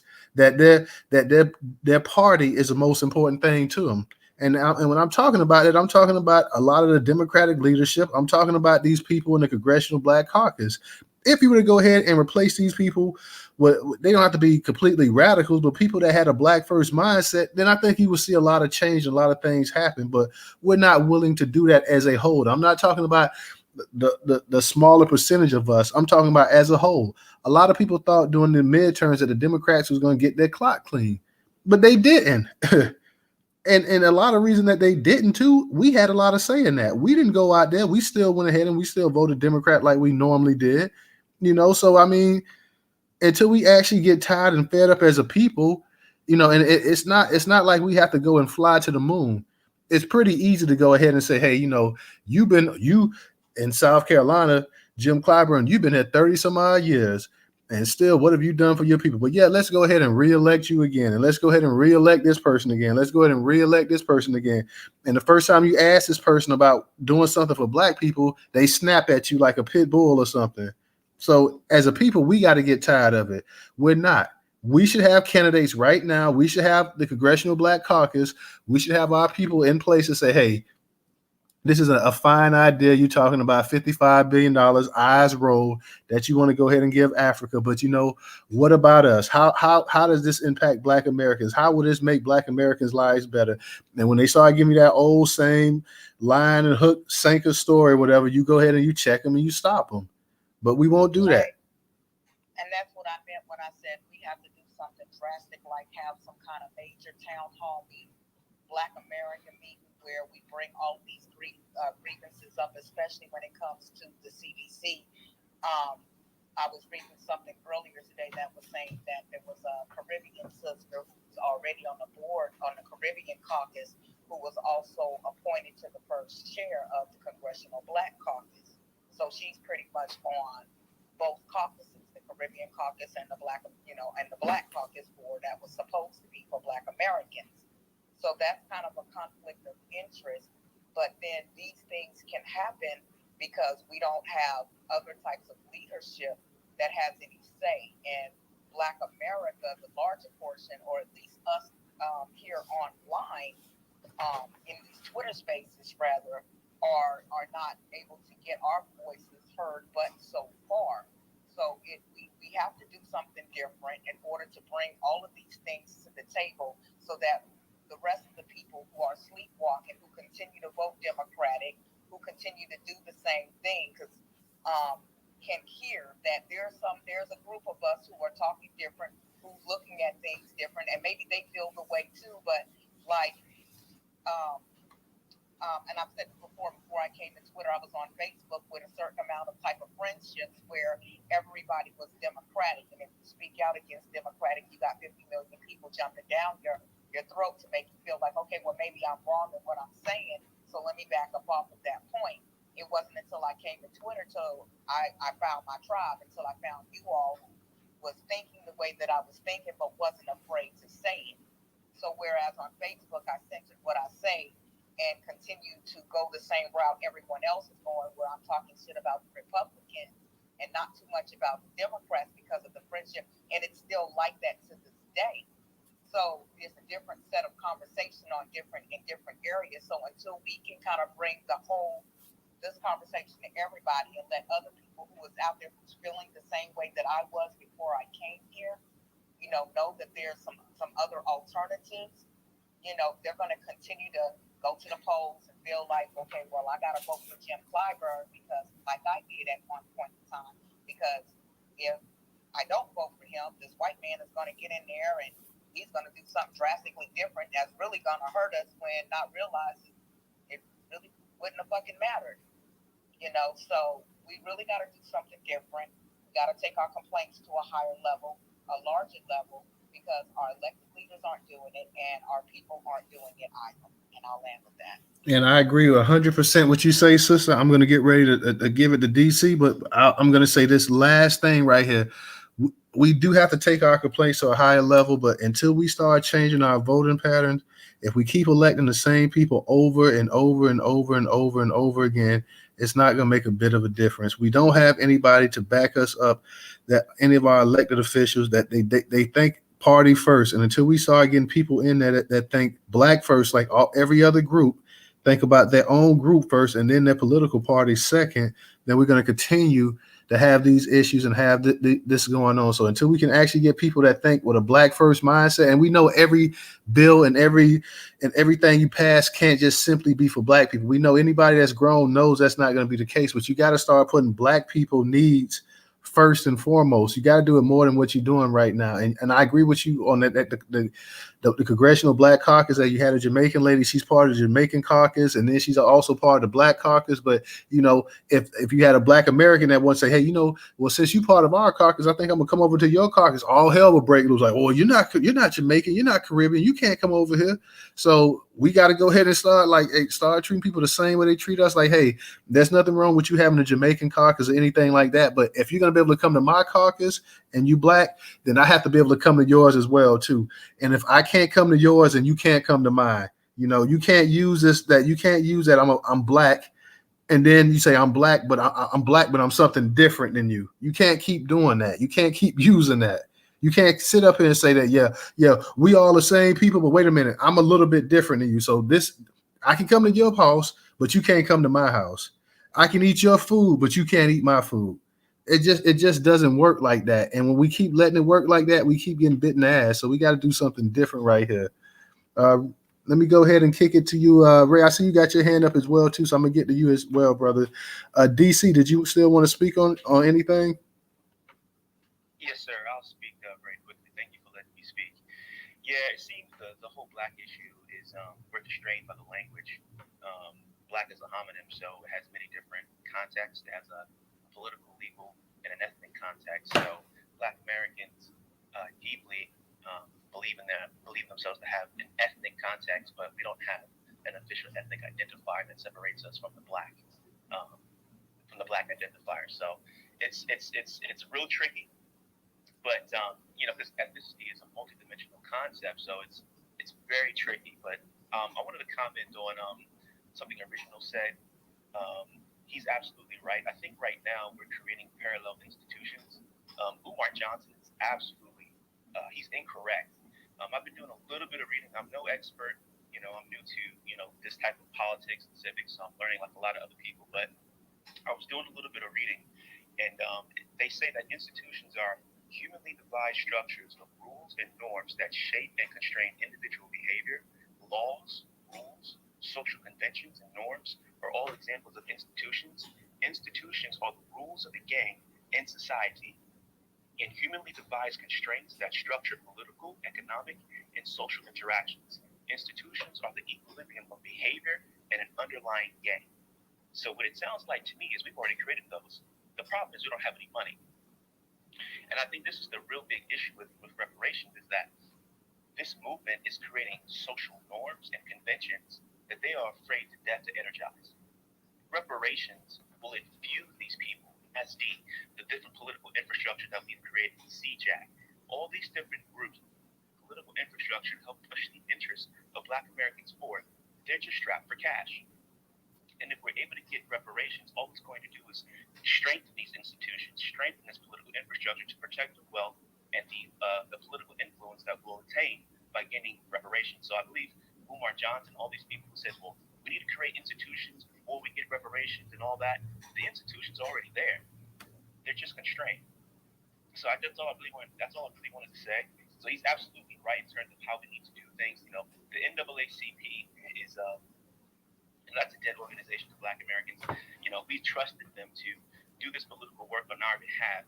for decades, and they dropped the ball. Now we're taking the blame for their failures, right? So this is the reason why parallel institutions are being created, because they failed us. They failed my parents. They failed my grandparents. They failed me. In the new generation right now, I believe 50% of people under the age of 40 voted outside of the Democratic Party. 50% of people under the age of 30 voted outside of the Democratic and Republican Party. So the energy is there to vote differently. I think the biggest issue right now is we have gatekeepers in our community who are unfortunately some of the most influential, like some of our elders, people who we sent to college to get this education, hopefully to bring it back to our communities so that they can uplift us. All they've done is become a part of the Democratic machine. It's a really big problem that we have in our community, where our most influential, politically active people are part of the Democratic machine. So I think these parallel institutions right now are really our only hope, and I believe that reparations is really what's going to push us forward. So that's all I have to say. Thank you, DC. Appreciate you coming through tonight. Definitely appreciate that. For you guys in the Jumbotron, you can find the Newstoter YouTube channel as well as our newsletter. Please go ahead and subscribe to both of them. Help us grow. We need more subscribers definitely to that YouTube channel, and we also need more subscribers also to the actual newsletter as well too. We also have the Cash App in the actual Jumbotron. That's $Newstoter, $Newstoter. Newstoter is the largest Black-owned and the largest Black American-owned news curation platform today in America. If you could, please support us. Also, we have the PayPal and Venmo. If you don't have the actual Cash App, that's also in the Jumbotron as well too. So, and make sure you guys visit newstoter.com daily. Go ahead, you'll find great articles and great sources to keep you up to date.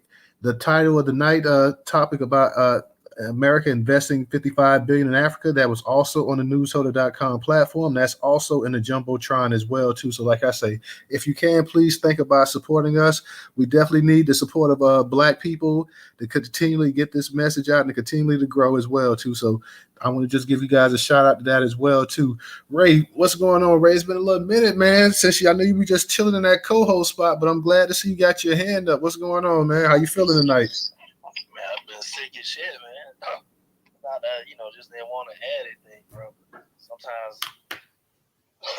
it's better for me to just sit back and listen. I don't really like to, give my opinion on, certain topics if I don't really know what it is, just to talk, just to be talking. But I just wanted to speak on the note that you said earlier was kind of interested about the Democrats and what will it take for us to finally get our shit together. Me and DJ have said this before. We got family members that no matter what, they're just going to support them. And I really feel like that's the problem. Like, how do we wake up those Negroes? Because they're the ones going outside, standing out in the rain for hours, and taking our work to go vote and get nothing from it. Like, I don't know how do I beat this, or how do we beat this into their head? Do you know how many Black people lost their jobs because of this COVID vaccine? And obviously, that just started under the Democrats, that started under Trump. But they're the ones that enforce the mandate, hey, you're going to do this or you're fired, you're not going to be able to work. And, you had people losing their jobs, losing their savings, all this horrible stuff. And yet, when election time rolled around, they still came out 80-90% to support the Democrats. What is it going to take for us to finally wake up? I land there. Ray, what you saying, man? Every person in this space have family members just like that. Like, no matter what you say, everybody in this space listening has family members that no matter what, they're gonna vote blue. And if you sit up here and you talk to them about things not going a certain way, and we're not getting respect, we're not getting treated right, and this and that, our vote being taken for granted, they get upset and they get mad, and I just leave them alone. I'm like, well, hey, they pretty much set in their way. They feel a certain way. They like, hey, it's a lesser two evil approach. If we don't do this, and the other group ain't gonna do that, so you really can't really say anything other than, okay, well, I respect your opinion, and just keep it rolling, because they're not going to change no matter what. All of us, I guarantee every single solitary person in here. And if you want to vote Democrat, I don't have an issue as long as you're voting for something that's going to be beneficial to your people or whatever. I know I was a Democrat, I voted Democrat my whole life until the last couple of elections. And I just was like, hey, I can't do this anymore, man. I got to go ahead and, if I'm going to vote, and a lot of times it's just for local stuff and it's not even for a politician, it's just local stuff in the actual area, like the actual candidates and stuff like that, man, I just can't vote on that because, like I say, we should have somebody right here, right now. When Joe Biden came out with this, and the United States talking about they didn't commit $55 billion, you should already have black people already in politics saying, "Hey, that's a great job and thank you." Like, and it's like, you should even commit more than that. But make sure when you go ahead and commit more money to that, you go ahead and you include us in those government contracts because we're going to be the businesses and stuff as well going over there. You got to, I mean, you're not going to leave white folks. And if this, you honestly think if they were talking about giving this kind of money to South America, whatever, that they're just going to leave all the Latinos or Hispanics out? So we got to go ahead and make sure, man, that at least how many other businesses going to be coming from America, that it's more than just 2 or 3. It's just more than a couple token little companies and businesses and firms and stuff that they're going to put up in there. Until we do that, we're going to continue to get left behind. Go ahead, Ray. I know you had your hand up. I'm going to go ahead and kick it to Volvo and Black Pressure after you. Well, that's the thing. I definitely want to agree with you on. Because I'm like you. For a good majority of my life, I had voted Democrat. Mostly because, I thought I was doing the right thing. But I'm speaking for myself. When someone came to me and they asked me, so what the hell are they really doing? I had to actually stop and think. I was like, well, damn, what are they doing? Like, I really had to question it. But with these people, if you, when I say these people, I mean, family, people that are just vote blue no matter who type of people, when you ask them the simple questions, okay, so what have they done? Like, really, like, I speak for myself, I don't get any legitimate answers back. It's just always, but he's not Trump. That's not what I asked you. I asked you, what specifically are they doing? What is their black policy? What they don't have a leg to stand on, so they start deflecting, talking about Trump. Just doing little things like that. I don't know if it's too late. I really hope it's not, but what is it gonna take 5 people to wake up? I mean, are they gonna have to be, digging our graves and throwing dirt on us for us to realize, damn, we might need to get up out of this grave before they completely bury us type of thing. And as far as the topic, the $55 billion to Africa, I must have came in a little late, so I've been kind of just trying to catch, what everyone's been saying, but I just don't trust them. They say they're going to give $55 billion to Africa, but they also said they was going to give all these billions to black farmers. And here it is, almost going in 2023, the black farmers having to sue the Biden administration to get what they promised them. So they said they're going to do stuff, but until it actually happens, hey, I have no reason to actually trust them. I land there. One quick thing, and I think a lot of times when we think about Africa too, we automatically think of a black face. But that 55 billion, and like I said before, 55 billion ain't nothing. But that 55 billion could be easily going to the Arabs in North Africa. It could easily be going to the Boers in South Africa and stuff like that, and the ones out there in Zimbabwe and all these other places. So the 55 billion that they're talking about giving, please, first off, 55 billion for a continent the size of Africa is nothing. And secondly, like I said, people, when we think about Africa, we automatically think of a black face and that, but there's white faces over there, there's Asian faces over there, and we know there's Arab faces over there as well too. So let's just see exactly how much of that money actually gets to the people, and then let's also see about the actual leadership that they got over there, because we know they have a bunch of flunkies over there that's going to do whatever they told. So, Original, I'm trying to go ahead and get you in here, but yeah, I was gonna say that I keep trying to add Brother Original, but it says there's an error or something. So I was gonna say, Brother Original, if you could just probably drop out and come back in, see if that fixes it. Hell, I'm getting dropped. I've been dropped, I think, like 4 times in this space already. But I was gonna say this too, and I keep saying I'm a land, but I wanted to say this too. Hey, real Go ahead, DJ. I'm sorry. No, it's all good. I'm actually about to drop out too because I'm getting updates on my phone. So everybody go check for updates on your phone. If you get dropped out, Original, check for updates. I was gonna say, I don't know if y'all know, Twitter needs to be updated, and if you have Apple, they sent out a new update. It's iOS 16.2. So update your phone. That might help. It's only, I think, it's only a gig. It's a big update, but it's not a huge update. But what was I gonna say? Oh yeah, HBCUs. That's one thing they always run on. I know it's kind of off topic, but I want to make sure I added this.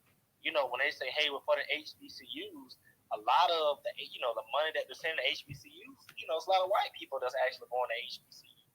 And I was reading this story not too long ago, and I wanted to let the family know that there was a professor at an HBCU. They called the cops on one of their students, but it has something to do about they refused to correct the presentation. So you got this I believe this white woman, she might be Hispanic or whatever. She's non-black. Yeah, she's calling. She's Hispanic. Yeah, I'm sorry. I don't want to get no bad information. And she's giving. I'm just not giving, but she's calling the police on black people at HBCU. Like, what is really going on in 2022? Going on in 2023 when we're getting cops called on us at HBCUs. And I'm gonna land there. I'm gonna pass the mic this time. I promise. All right, I'm gonna go ahead and I'm gonna pass it to Volvo. And yeah, y'all, shout out to everybody who yesterday went ahead and went ahead and tweeted out to me because we had that tornado come, and luckily it missed us, but it hit the county over. So we was fortunate. I think one person did get their house messed up, but we was fortunate that that tornado last night. That's why I had to get up off that space because I had got that major tornado warning. So I was kind of like, just looking to see what was going to happen. But thankfully, like, nobody I know was seriously hurt, anything like that. And thank you to everybody who was worried about my well-being. Definitely glad that we did not get the brunt of it. Unfortunately, you did have a person in the county over about 20 minutes away from me did get hit. So unfortunately that happened. But like I say, that person I don't think was injured severely, but the house was trashed, unfortunately. So thank you again for that, for everybody that did express their concern. Let me go ahead and kick it to Volvo, and I'm gonna kick it to Black Pressure. Oh yeah, I wanted to touch on something that Trouble said. She said that we need a town hall meeting. That's what the reparations rally was. That was a town hall meeting. The topic was just reparations. That's why I like the topic. Yeah. Well, that was the topic. It was reparations. But we need to talk about more than just reparations. Yeah, and that's what. Yeah, that's what I was about to get to. That's why I like what Tyreek is doing. The next meeting or big meeting where we all supposed to get together is it'll be the next order of business will be business, black businesses. He wants to organize a business meeting where we all fly in or come in from all over the country, and now we're talking business. That's why I like what he's doing. Also, with the United States and Africa thing, I mean, I'm thinking global.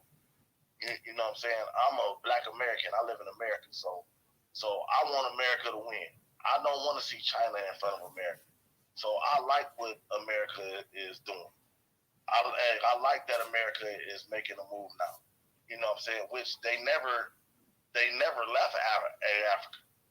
You know what I'm saying? All those European countries, all those NATO countries, they never left Africa. It's been who you think taking the oil out of there? Who you think been taking the diamonds and the gold and all that stuff out of there? China just now starting to make their move into Africa. You know what I'm saying? Like it's been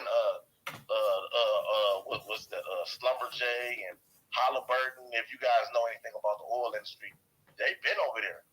BP, British Petroleum, they've been over there getting all that oil out out the west coast of Africa and all that. So the white folks never left. You know what I'm saying? This right now is just a dog and pony show with the 55 billion. They never left. But I like that they over there in Africa doing business and all that, because I'm an American and I want America to win. I don't want to be behind China. I'm sorry. And let me say this, right? China ain't really doing nothing wrong over there.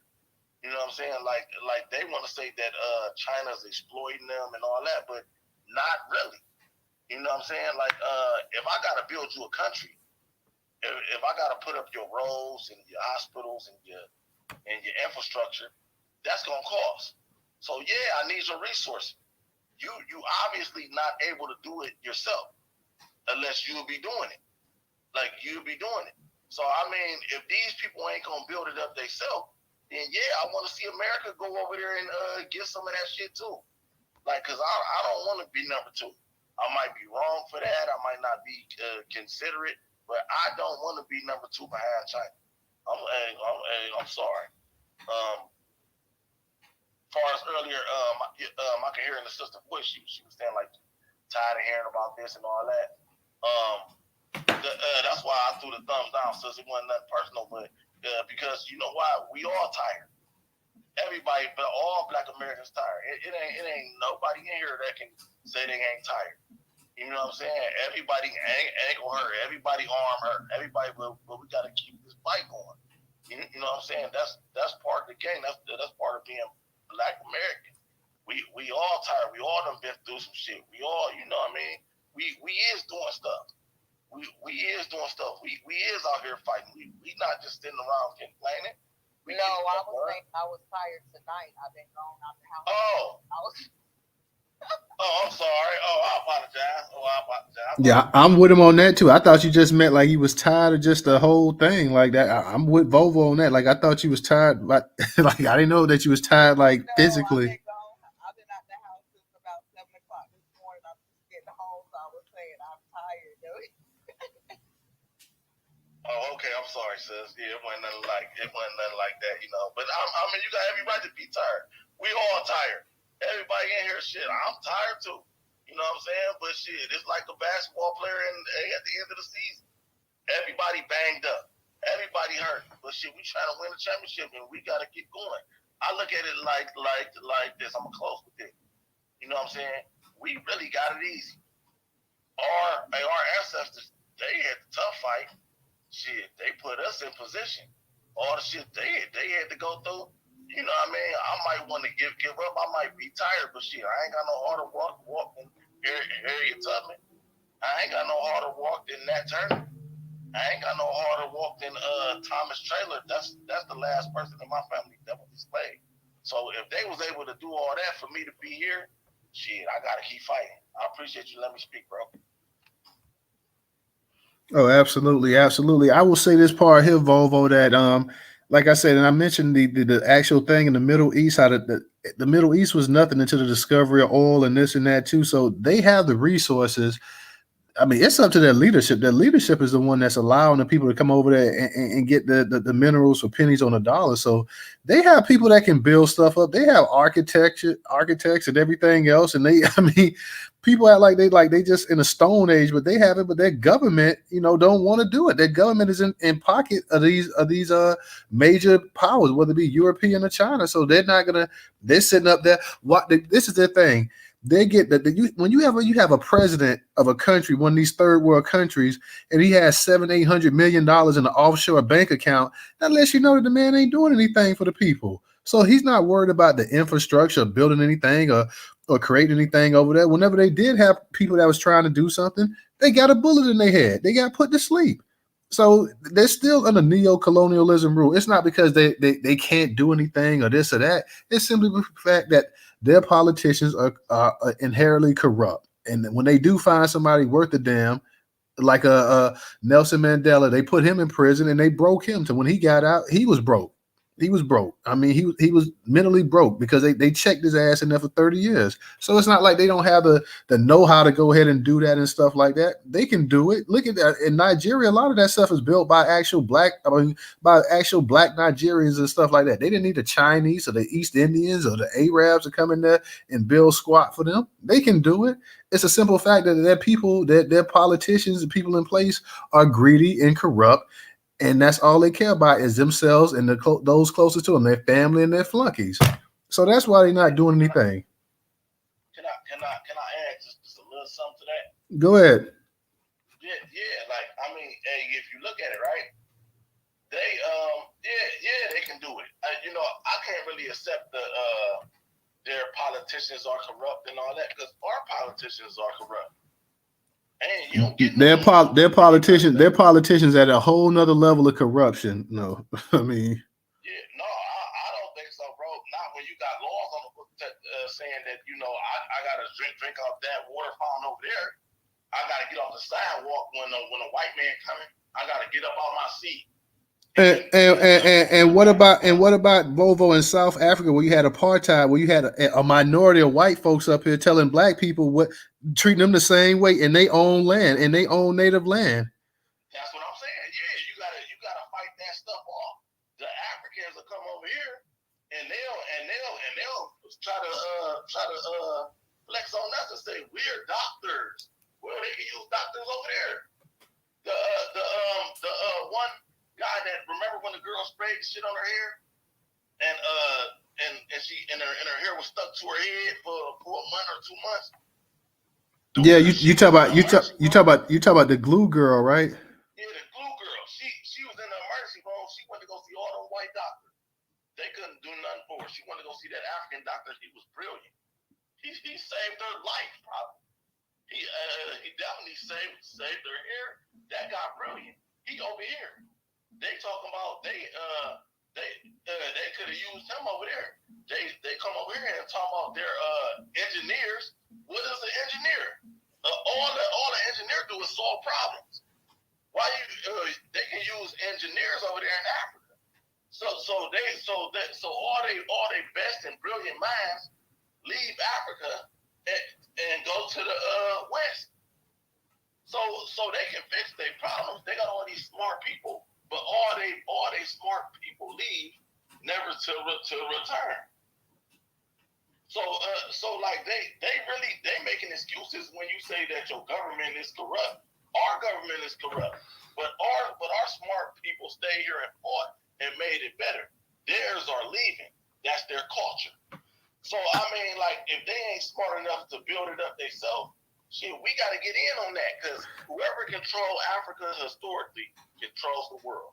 I gotta kind of disagree with that a little bit, Vovo, because like I said, the reason that I say that because they're still under neo-colonialism rule. These white folks still control the resources and this and that, and the only way they can control those resources is that they have to have a black face in place to go ahead. If you got, I mean, those Western nations over there that was once colonies of France is still feeding France to this day. You know, France. Think about it. I think that currency is still on the whatever you call it, the francophone or whatever the hell France currency is now. Why in the hell would you be in Africa and you in France? You got to use their currency. You know why? Because they control your damn politician. Okay, and you're right. These people over in this country, they're greedy and they're corrupt and stuff like that. And you can pretty much say that China has a big controlling interest in America and stuff like that to today or whatever. But I'm saying the whole mindset of the European has been not to let Africa get modernized, you know. And by doing that, you know, they keep their flunkies in place. Like, hey, I'll go ahead and give you $300-400 million to put in your bank account as long as you're not doing anything for your people or whatever. And they go along with it. They have the know-how that they can go ahead and build their thing up. They just have bad leadership. They have some of the worst leadership on the planet, unfortunately for them. And because of that, they're suffering. Yeah, but I mean, it'll take the people too. You got to understand that not just that, right? Now they do try though. They do. It's always a military coup over there, like every month. You know what I'm saying? But Volvo, think about this real quick, and I'm gonna pass it because I know you got pressure and original. But think about this here: the continent itself has over 30 some odd. It has over 30 some odd foreign military bases on it. Okay, how many foreign military bases are here in America? Yeah. 0. Okay, that lets you know right there. The fact that you got all those foreign military bases, damn that. How many foreign military bases, you know, I mean, they're not going to have it in America. How many foreign military bases are in Russia or in China? 0. Yeah. So the fact that you on this continent here, you got all these foreign military bases and stuff like that lets you know that, hey, you still get told what to do. And until you can get yourself straight, you're gonna always be in the position you at. So, like I said, they got a bunch of flunkies for presidents and governors or whatever it is in their political system, and they're gonna stay on the bottom until they go ahead and get themselves straightened out. Unfortunately for us, we don't have a country that they have, or like they have a continent. They have all these countries. We don't have that. We're here in the States, so we have to depend on these black people. We're a minority. We have to depend on these black people, like the CBC and all these elected officials up here, who are not going to do anything for us. But they actually could, if they did rise up, they could go ahead and do something. But the fact of the matter is they have not done that. And until they do that, they're going to keep getting the crap kicked out of them. So I agree with you saying a lot of their brightest and smartest people leave, but they have plenty of people over there that know how to do construction and build railroads and this and that. But they're people like, hey, it ain't no incentive for them because the Chinese, they'll let the Chinese go ahead and do it. And that's just another way for the Chinese to dig in deeper into them. But the reason why they're getting pennies on the dollars is their own fault, because they're not standing up. They're not standing up to their leadership. Until they stand up to that leadership, they're going to continue to get used. Real quick, let me go ahead and kick it to you, Black Pressure, and kick it to you, Original.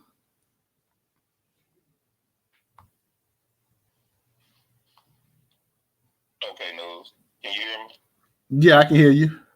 All right, so I'm going full blown villain mode. So I'm gonna start out. You made an excellent point about the politics in America and the politics in Africa. And just to let Volvo know, Africa is a black controlled continent.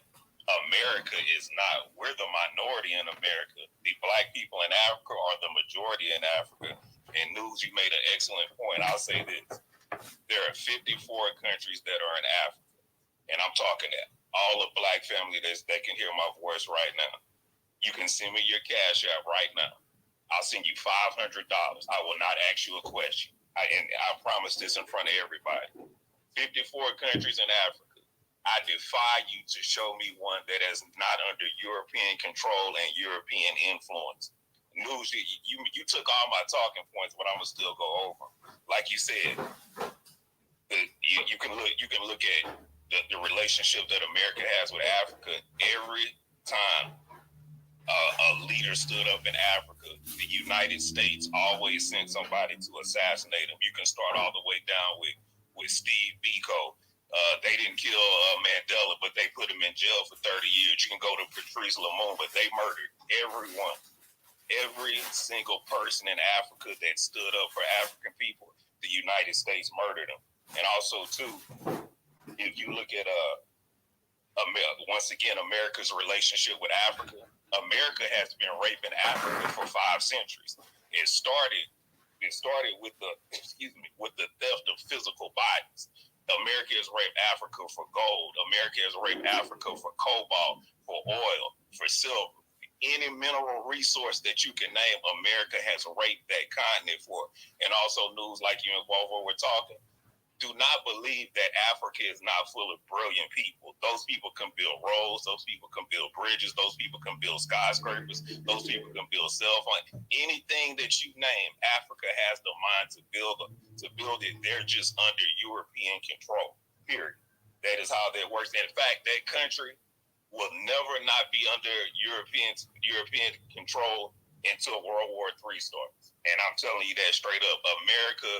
America's proverbial heart would stop beating if Africa became independent of those European countries. And going back to what Sister Trouble said, I know it was way earlier, but I'll say this.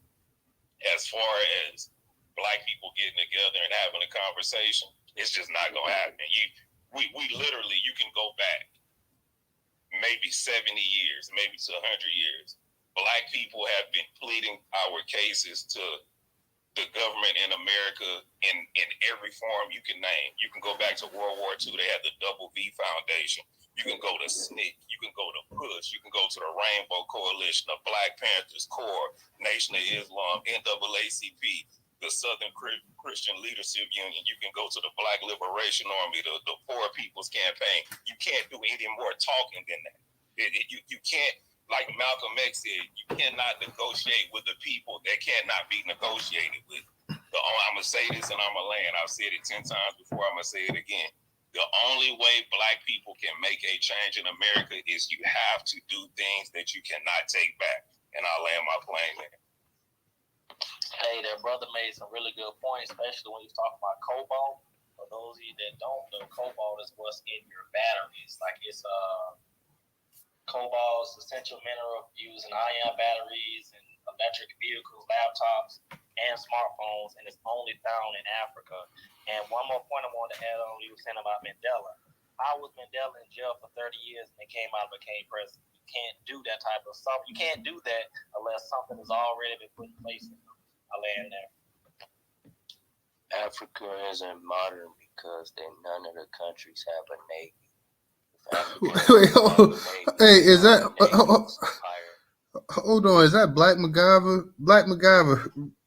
You know, I appreciate you coming through speaking, brother. Real quick, we got Original got his hand up, so go ahead and put your hand up and we'll go ahead and we'll get to you as well too, man. So go ahead and get your hand up, and then we'll go ahead and get to you. I know sometimes you come into spaces every so often. It's been a minute, and you just start going in, but go ahead and get your hand up, bro. We'll go ahead and get you real quick.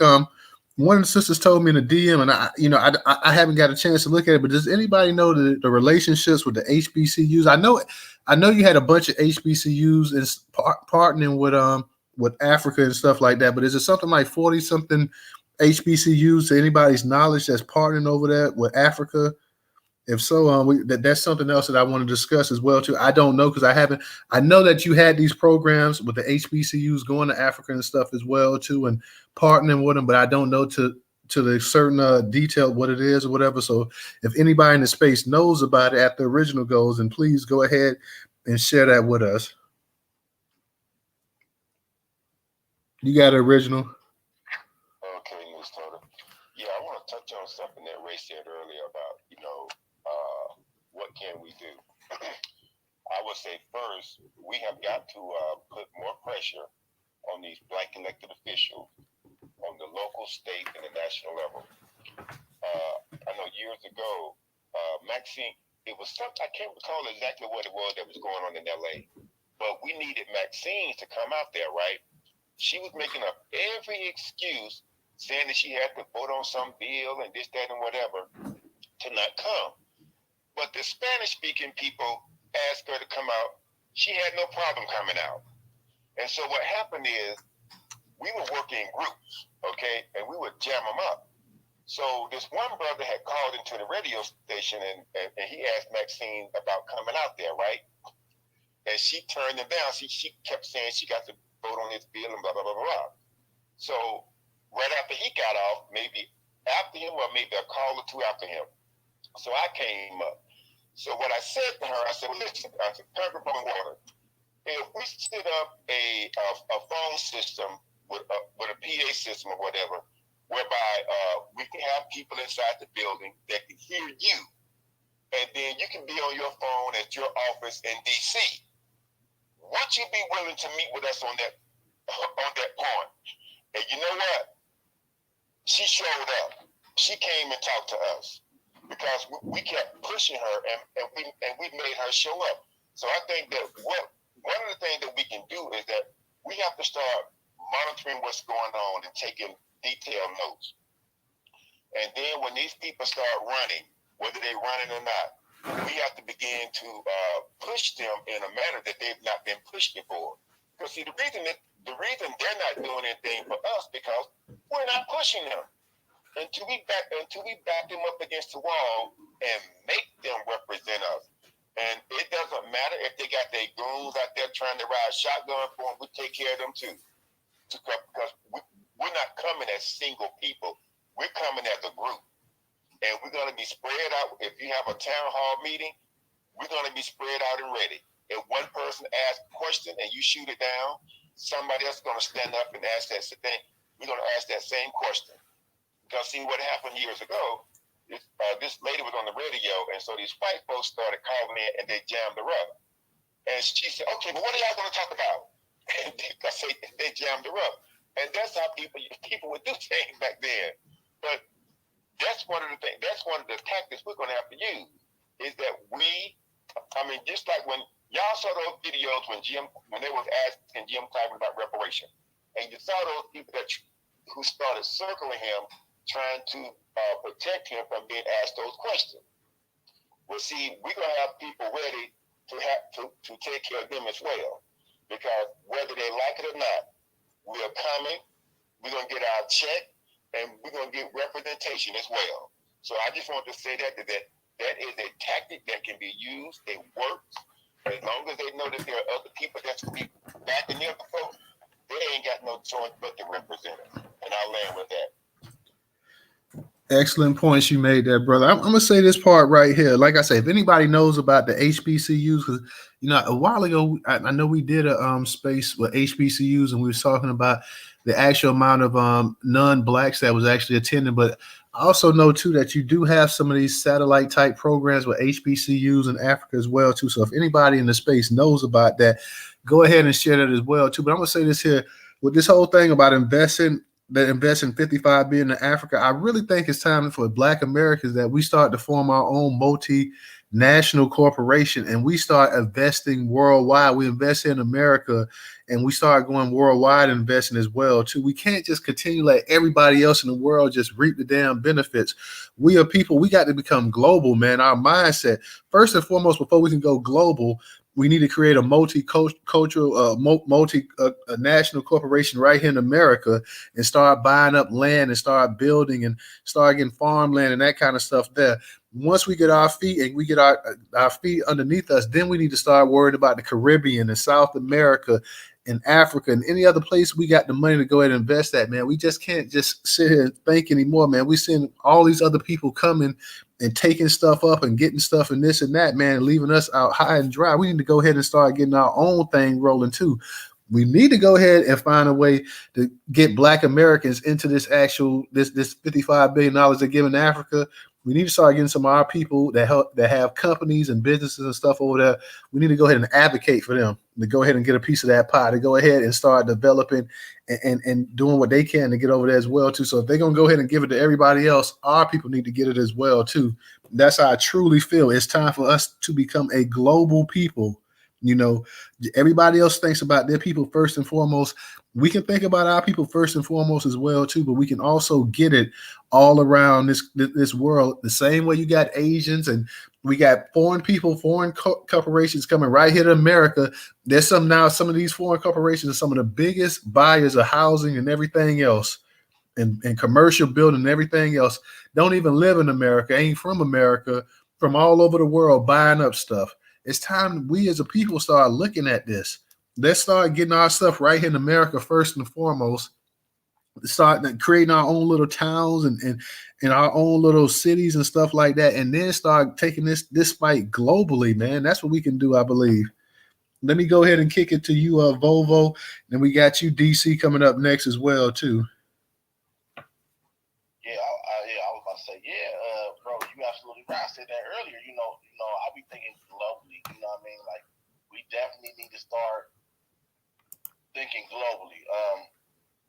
Also, I'm pretty sure it is going to be some Black American companies that's going to be getting in on those contracts to build stuff. We just gotta keep our eye on it. Let's not let it just be like a hot topic today and then tomorrow we're not talking about it or thinking about it. We need to just check in on it every now and then. Also, I'm gonna be interested in checking in on it because you might don't have a company, but you might have a skill. You know what I'm saying? And everybody wouldn't be willing to go all the way over there. You know what I mean? That to Africa. But if you is willing to go, like I got a friend. He's a welder, and he works in the oil field over there is it Iraq? Iraq. America is still over there in Iraq. They got the contractors over there getting the oil and all that. And he was over there doing welding over there, and he was making over $100,000 a year.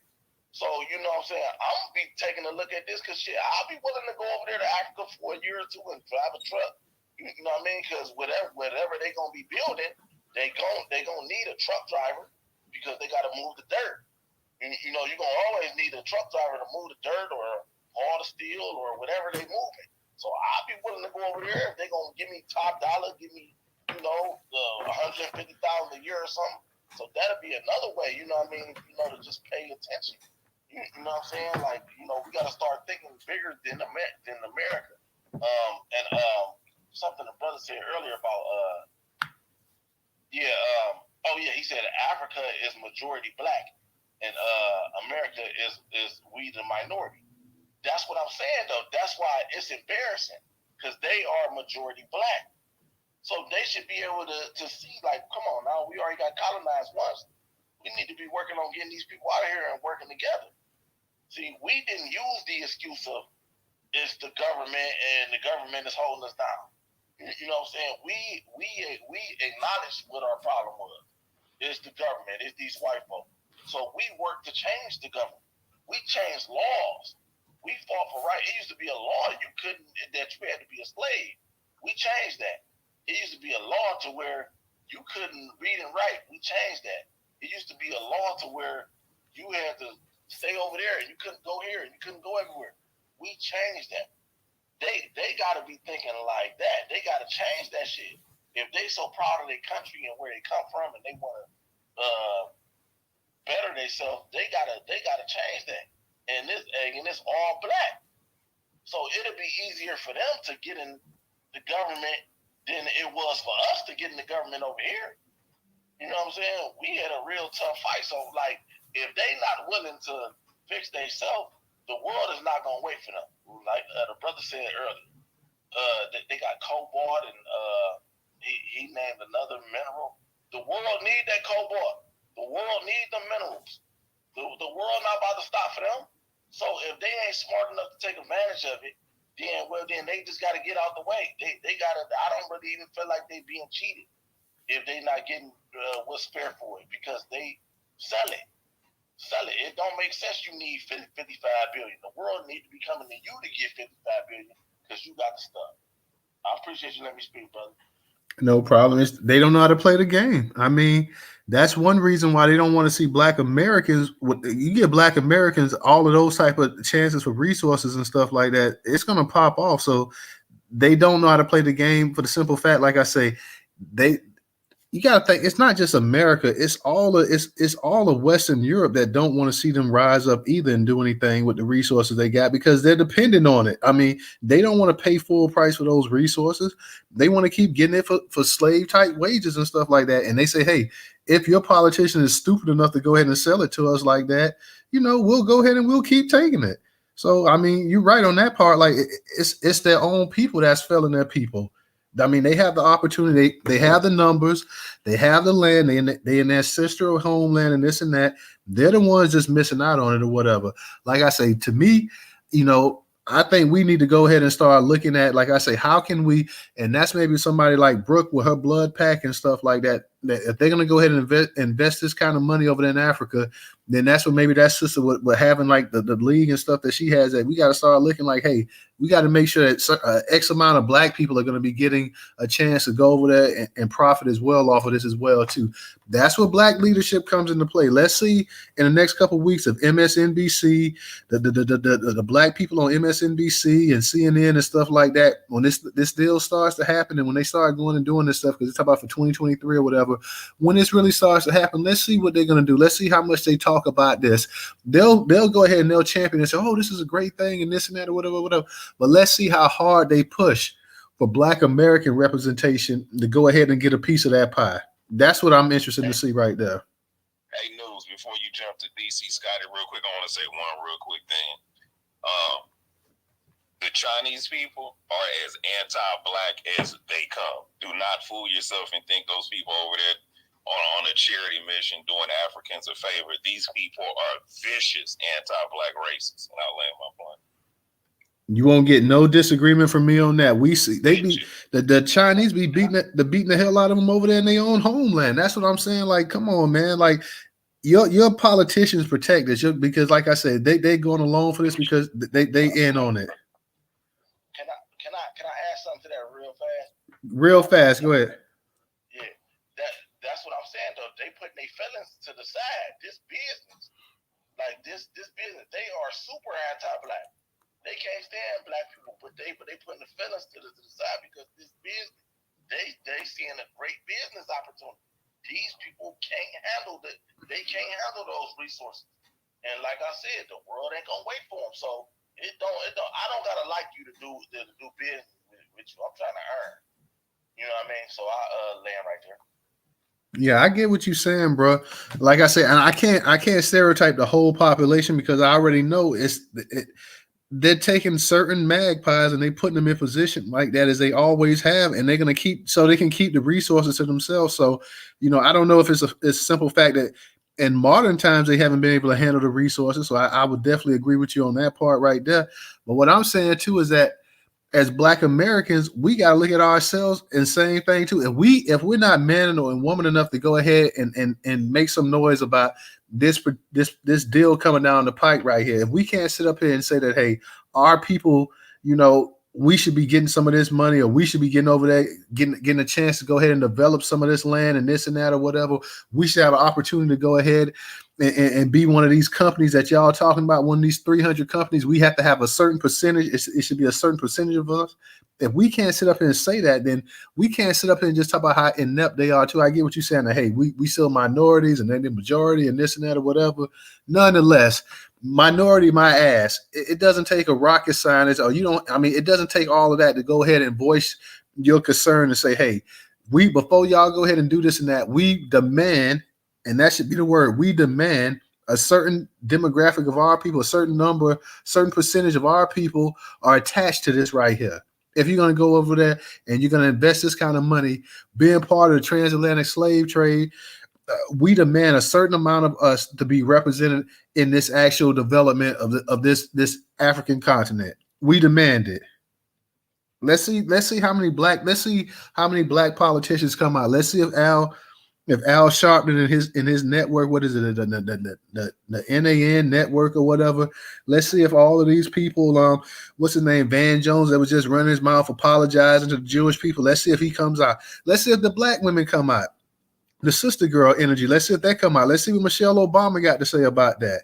Don't sit up here and shake your hand, clap your hand, and say, "Oh yeah, it's great. It's a great day that Americans are investing into the African infrastructure, whatever." How are Black Americans going to play a part in that? If you're not coming up with a way you're talking about how Black Americans are going to play a part in that, how it's going to be beneficial to Black Americans as well too, then you're just part of the problem. You're just a talking head, and that's all you are. So really. DC, go ahead and unmute your mic, and Leon, I got you next as well. Thanks. One of the things I've learned in this movement, and one of the things I've learned is that at this point, when it comes to quote unquote Black companies, rising up and making a lot of money, getting a piece of the pie, it doesn't mean that that's going to come back to my community. There's a lot of self-serving, selfish rich people in this country who call themselves Black, who don't give a fuck about any of my people.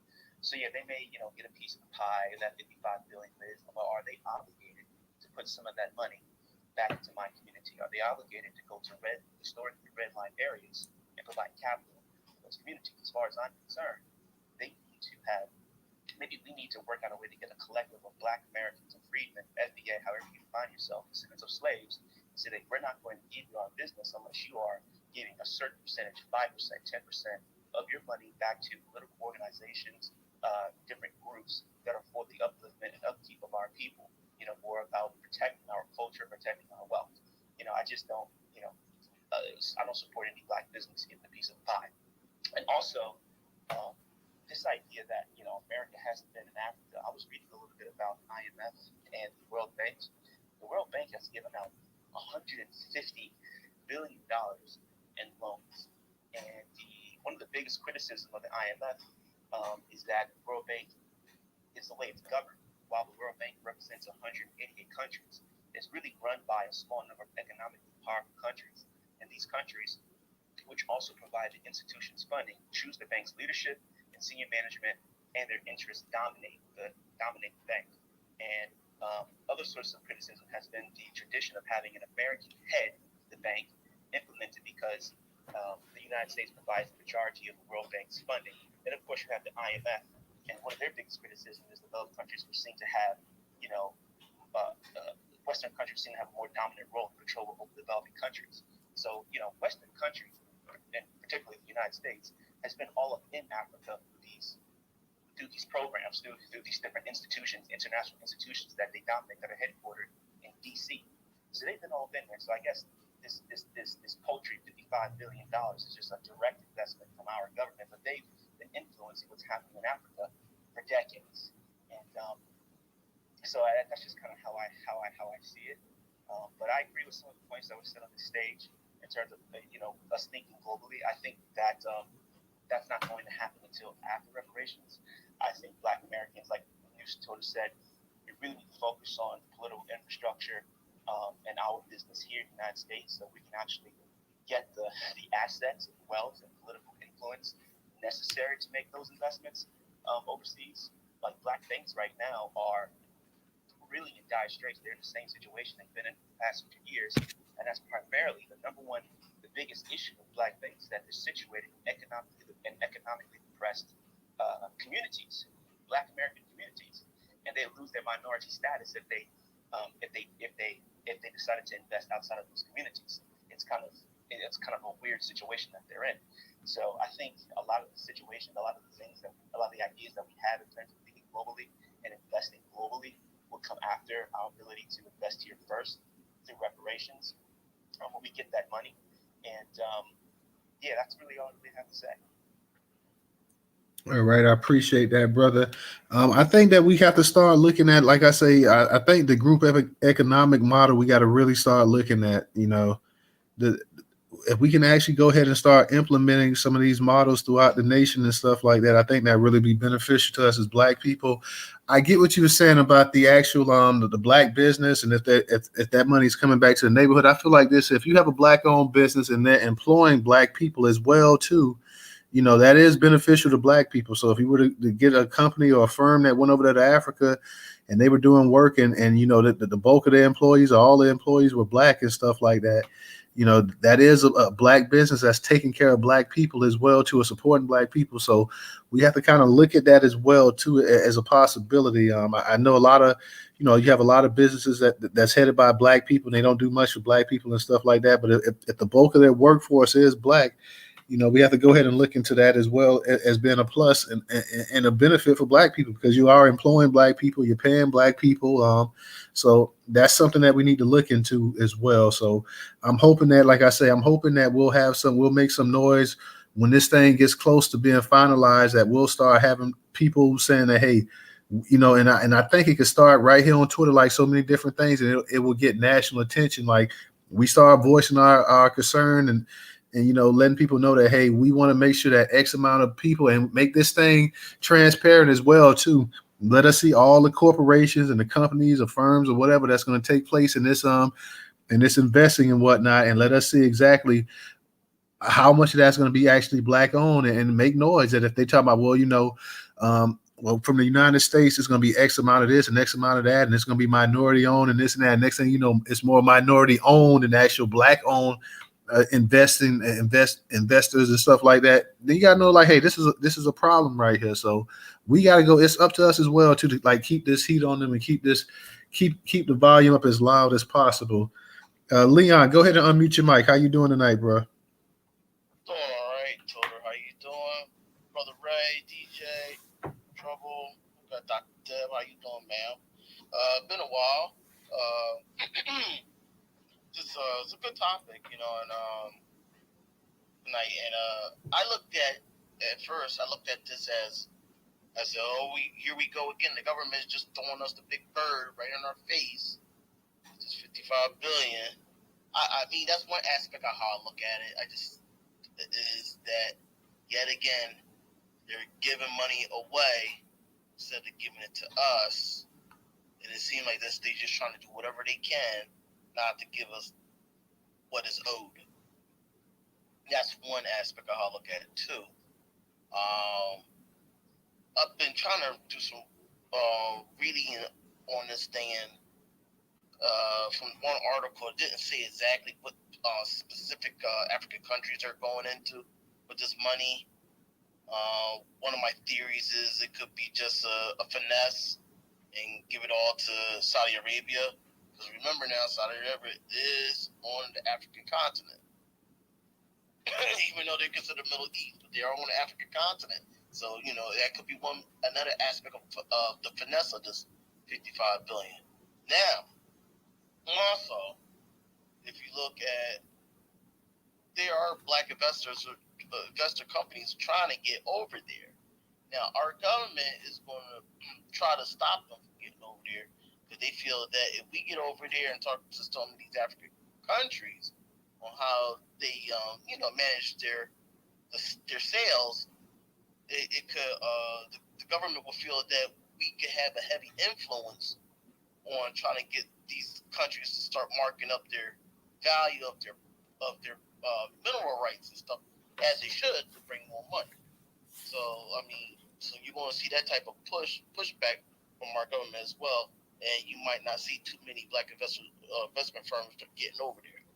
And I'll land there. All right, Leon. I'm gonna say the one thing about I get what you're saying about Saudi Arabia. I don't think they would try to spin it to the point with Saudi Arabia because Saudi Arabia, you know, definitely gets classified as a Middle East. We know there's really no Middle East, but it gets labeled as a Middle East. But then you have these Arab nations in North America that, and I'm sorry, North Africa that they will try to use. They'll try to use Morocco and Algiers and those type of places as well as saying, well, you know, this is Africa.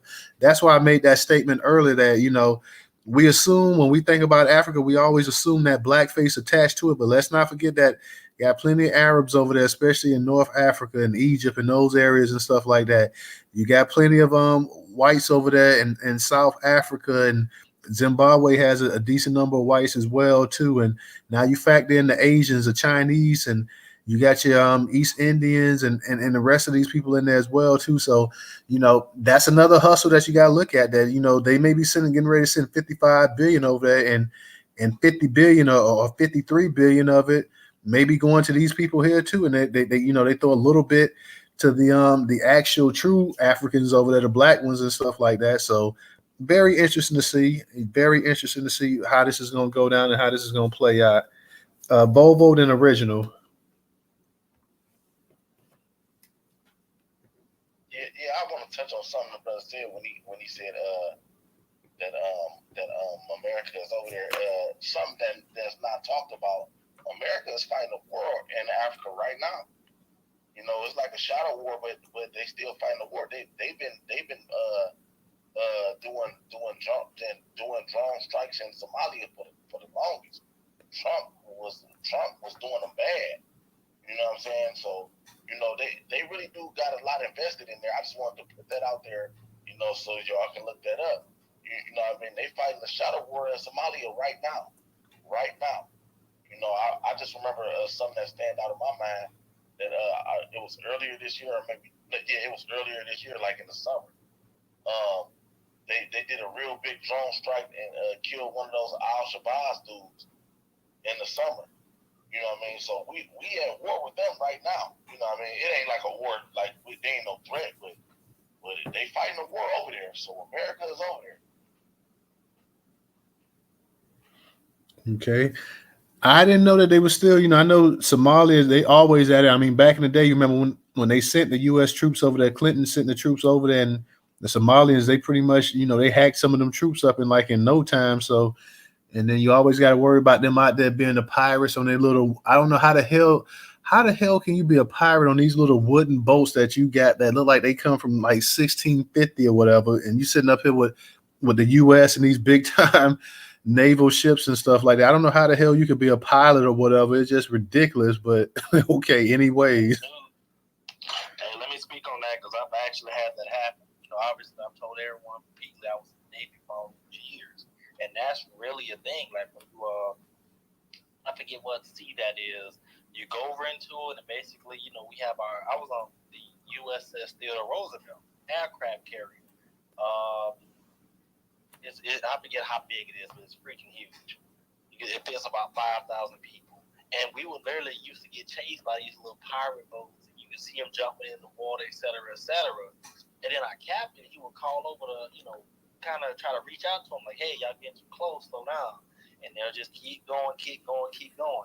And on the ship, we have this thing called, it's like a 5-minute warning, where you always have to have someone that's like kind of standing by just in case the shit pop off, to hop on the helo and take off and go take care of some stuff. So we sent out the 5-minute warning, and they went and put the 50 cal on the African boats or whatever. They saw it, they turned the hell around. But then as soon as we landed the helicopters, here they come, turning back around. And yeah, that's a real thing. They really think I don't know if they got like a little man complex of what could have moved them out the water, but I land there. Yeah, they must have a little man complex. That's like a damn chihuahua trying to attack a damn pit bull. Like, I mean, Hey, news. Hey, let me ask Ray something real quick. Hey, Ray, so check this out. I swear to God, I done seen probably over 100 of these videos on YouTube, like you saying. Those little African pirate ships will run up on these U.S. carriers. But I've seen the ones where they took them 20 millimeter cannons and they fucking made applesauce out of them dudes. And them dudes would not give up. But like, what's the mindset behind those cats? Bro, I couldn't tell you. I'm not going into little boats. I'm in the big boat. But yeah, we have 50 cows, and we'll point the 50 cows at them because on the carriers they have Lord, I believe it's 7 on one side, 7 on another.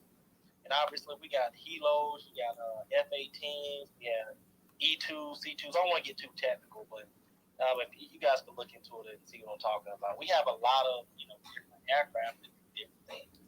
And yeah, they're just bold. I don't know if they're crazy, got death wish or what. All righty.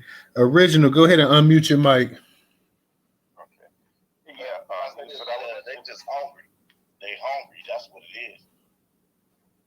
Yeah, I was listening to This Is Not Bobo Rent. He was saying that one of his friends worked with like one of those contracting companies where, if I remember correctly in the way it worked, I think the money you make over there, if you work with one of those contracting companies, you don't have to pay taxes on it. And some people work there for like about a couple of years or so. So I was just going through. I had to dig deep in my files. But if anybody wants, let's see, 1, 2, 3, well, about four of these companies that I found, their websites are still up. So if anyone want those companies, just hit me up on the DM, and I'll send them to you, because that's another way that you can possibly benefit from what's going on with this 55 billion. Because some of those companies, like everybody know about Halliburton, but these other ones are ones that I got from this brother that he worked at my company, and he said that's what he had been doing. And he said that he was working in the mail. He said, "Man, I'm tired of this shit." He said, "I'm going back to what I was doing before, and I can make even more money." So I told him, I said, "Man, give me the name of some of those companies then."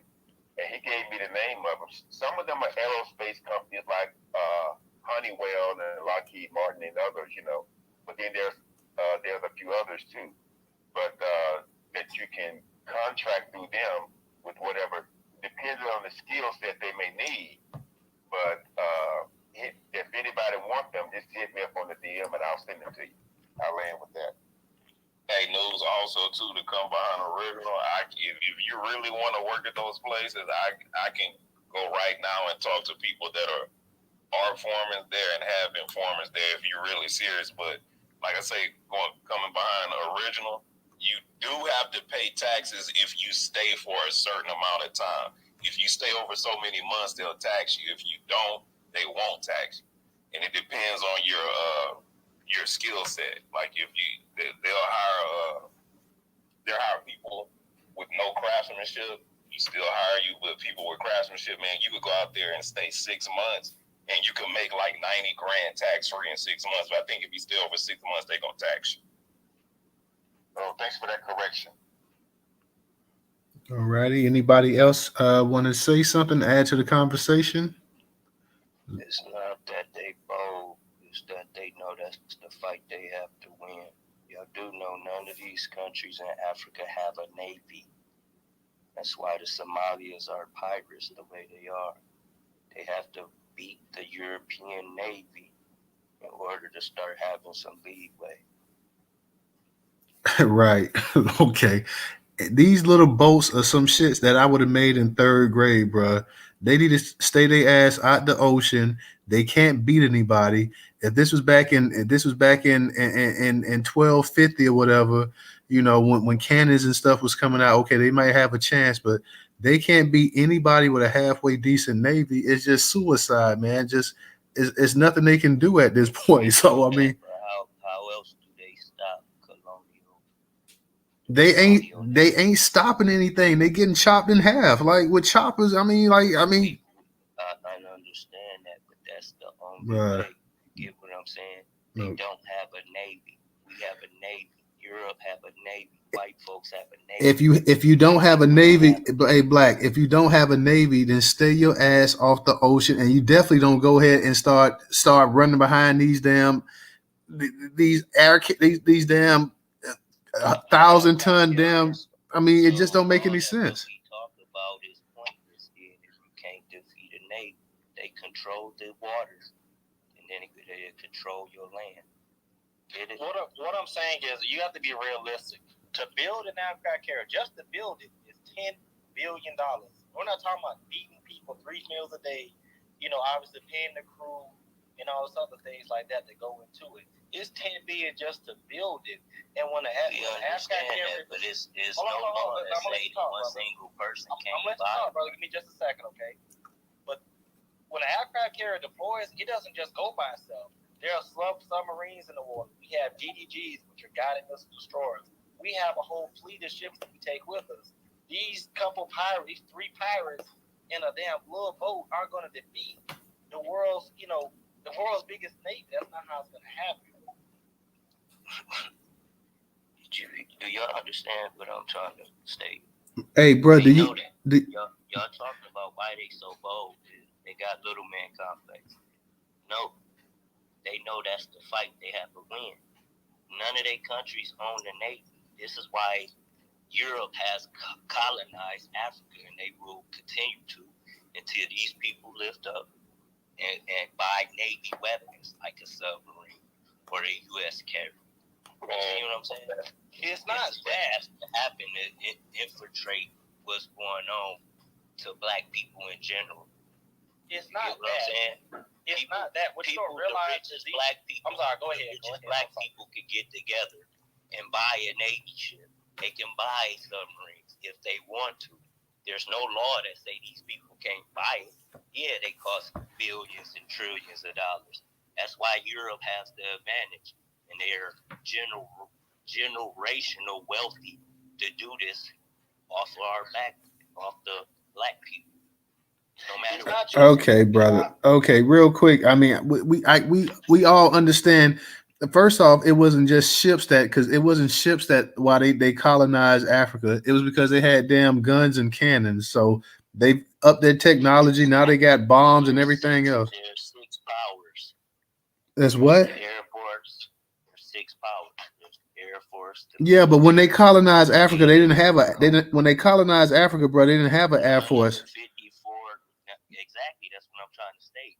There's 54 countries of Africa. None of them have a navy to protect them. That's why it's colonized. It's colonized, bro. It's colonized. It's been colonized since the 1800s, and it didn't even have a. I get what you're saying. First off, one reason it's colonized too, because you had certain tribes fighting against each other with the white man. That was a big reason why it was colonized too. Even though that the white men had the advantage with the technology and stuff, you had other tribes over there helping.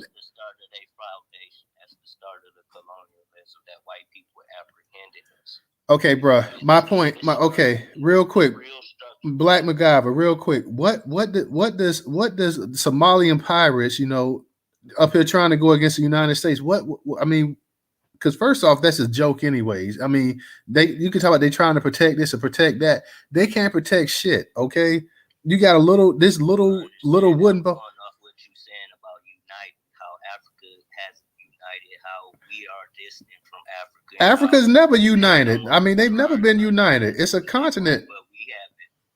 It's a continent. I know, bro. They've never been united. From the time that they have never been a united continent. First off, they never even looked at themselves as a continent. A continent is a European, mindset. They never even realized about being a continent. So, and they'll never will be they never will be united.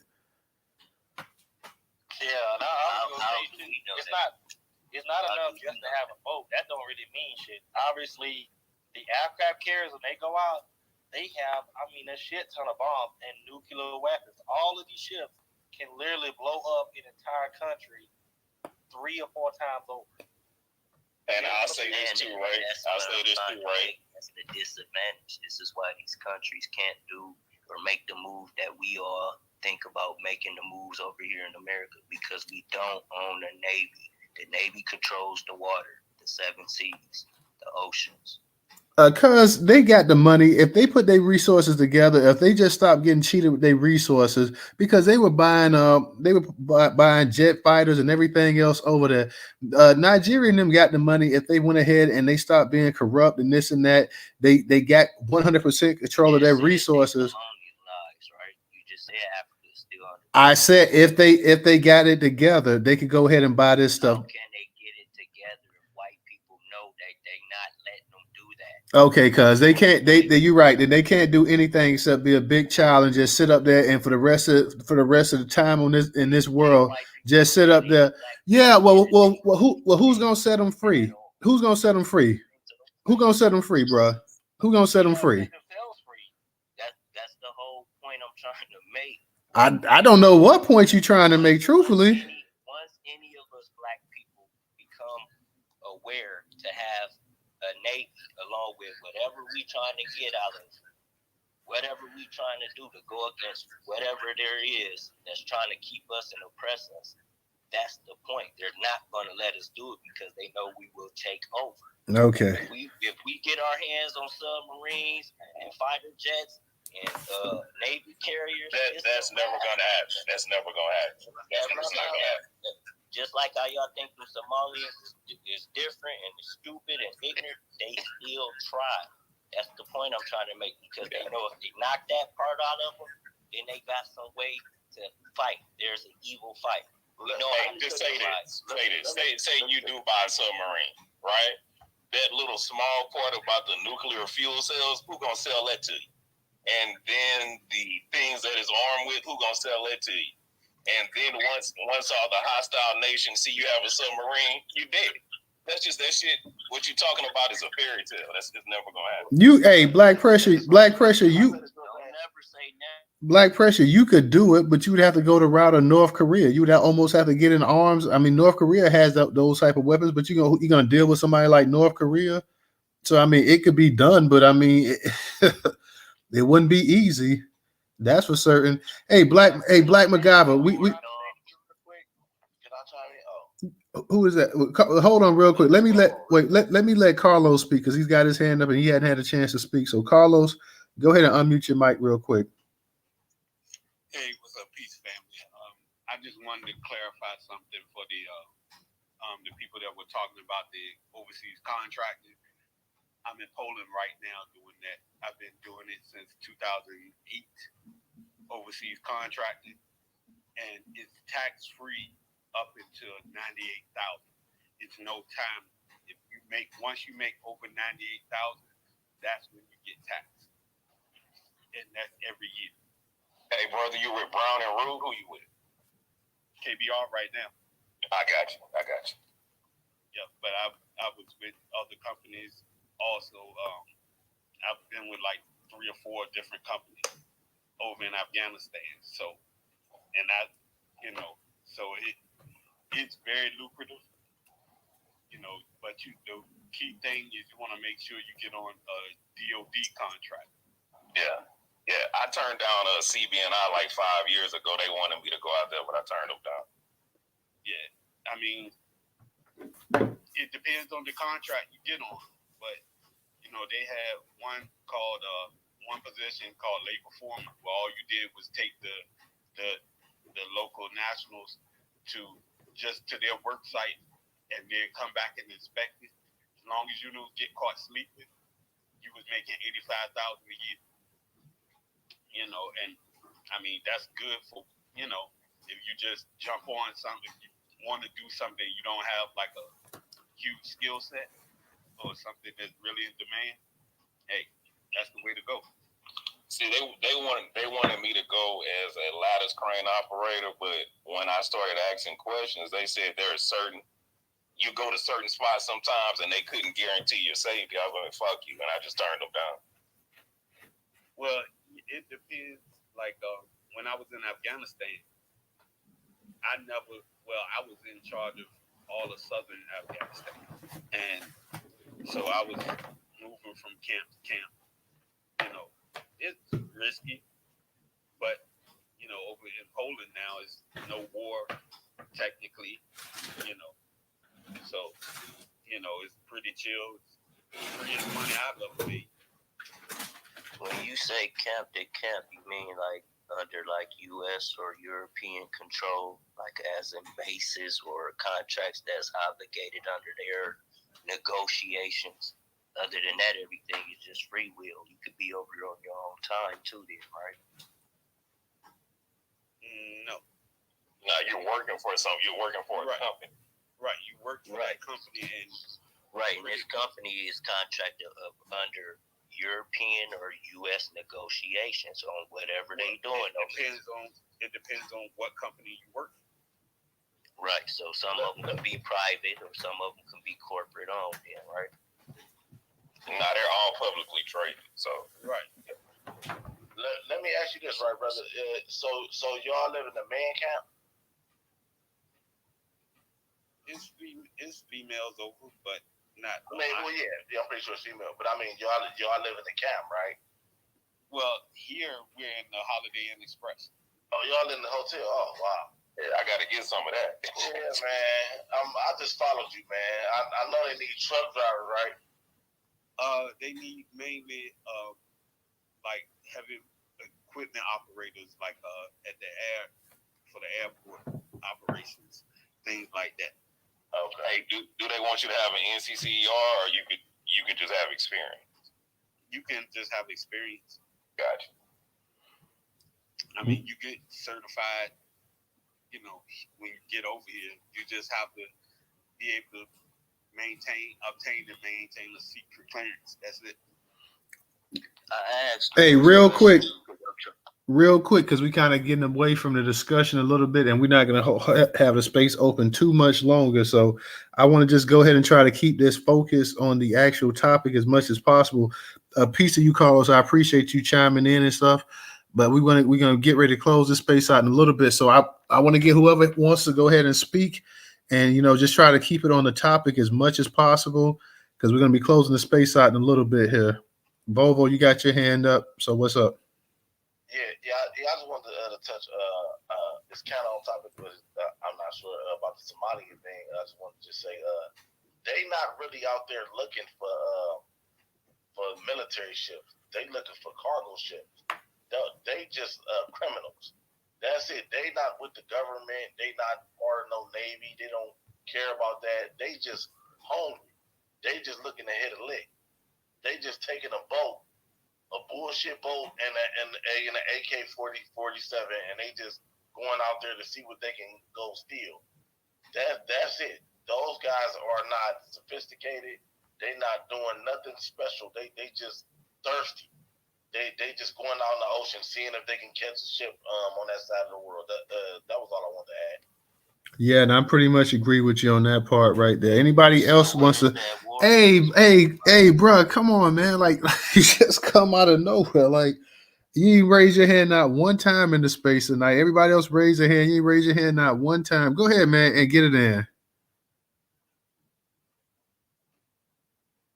I was just stating on. So what is that secret ward he talking about? Then we won't waste time on nothing. People, if they wasn't no type of threat, even though they're not funded the way we are, but they have the same ambition of becoming free just like us, bro. It's just not no thing if they just hungry and thirsty. I mean, brother, it is other people colonializing their land and where they live. So it's the same universal, bro. They not out there looking to go out there to go take over no military ship. Come on now. It's already tough enough what they doing. Right. They know that after seeing what damage it does, but they still try to see how far they can take it based on the war that they fight. They not interested in no war, bro. These are the criminals. They not interested in no government or nothing. These guys are criminals. That's the criminal class. They not interested in no war. They trying to go out there on the high seas and see what they can steal. They trying to catch a cargo ship. They trying to catch one of them ships coming from China or Japan. I'm pretty sure they can tell the difference from a cargo ship and a war vessel. Yeah, I'm pretty sure they can too. I don't know about the I don't know. I'm not in the military. When I watch the videos, I see them targeting cargo ship. Them targeting a military ship. They already on a suicide mission anyway. You out there in the canoe. You know what I'm saying? You in the middle of the ocean in a canoe. Carlos, I had a question for you guys that work abroad. Reason that I asked that is because you know, you guys say you can only make certain much before, you know, you get taxed. And I figure that's part of monetization. They want to monetize what you make and what you do based on, you know, American or, you know, European jurisdiction. Yeah, brother, that was just stuff. That was just stuff right there. That was just stuff. Alrighty. You know, the question I was asking about, you know, he said after 98,000 they get taxed or whatnot. That's what the Carlos, I was asking you that. Alrighty. On that note, we're gonna get ready to go ahead and close the space out. I'm gonna let the co-hosts, and if they have anything they want to add before we close it out, go ahead, Ray, DJ. Y'all got something y'all want to add real quick? Good. Get in the Jumbotron and get in the chat and then message chat down here on the bottom right hand side with the purple thing on it. That's it. We agree to agree. Okay, I appreciate it. On that note, we're going to go ahead and close the space out. We had a great space, great discussion. U.S. will invest $55 billion in Africa. How will this impact Black America? Had a lot of good responses. I appreciate everybody coming out to the space tonight. All the speakers, all the listeners, those who contributed on Cash App as well too. Thank you. Those who just tweeted out the space. I appreciate it. I appreciate my people that was on YouTube that checked out the live stream as well too. So, guys, it's always a pleasure to have these spaces and to have so many different people come in here and just share their thoughts and their opinions with us. I definitely appreciate it. Definitely appreciate all the support as well too. So please go ahead when you see the content. Make sure you tweet it out as much as possible. Make sure you guys visit newstoter.com daily. You know what I'm saying? Just go to the website, surf a little bit. You'll find some content. I'm sure that's interesting to you. So as always, I appreciate you guys. If you can support us on Cash App, that's $Newstoter. And until next week, you guys have a good weekend and we'll see you then. Peace, peace. Peace.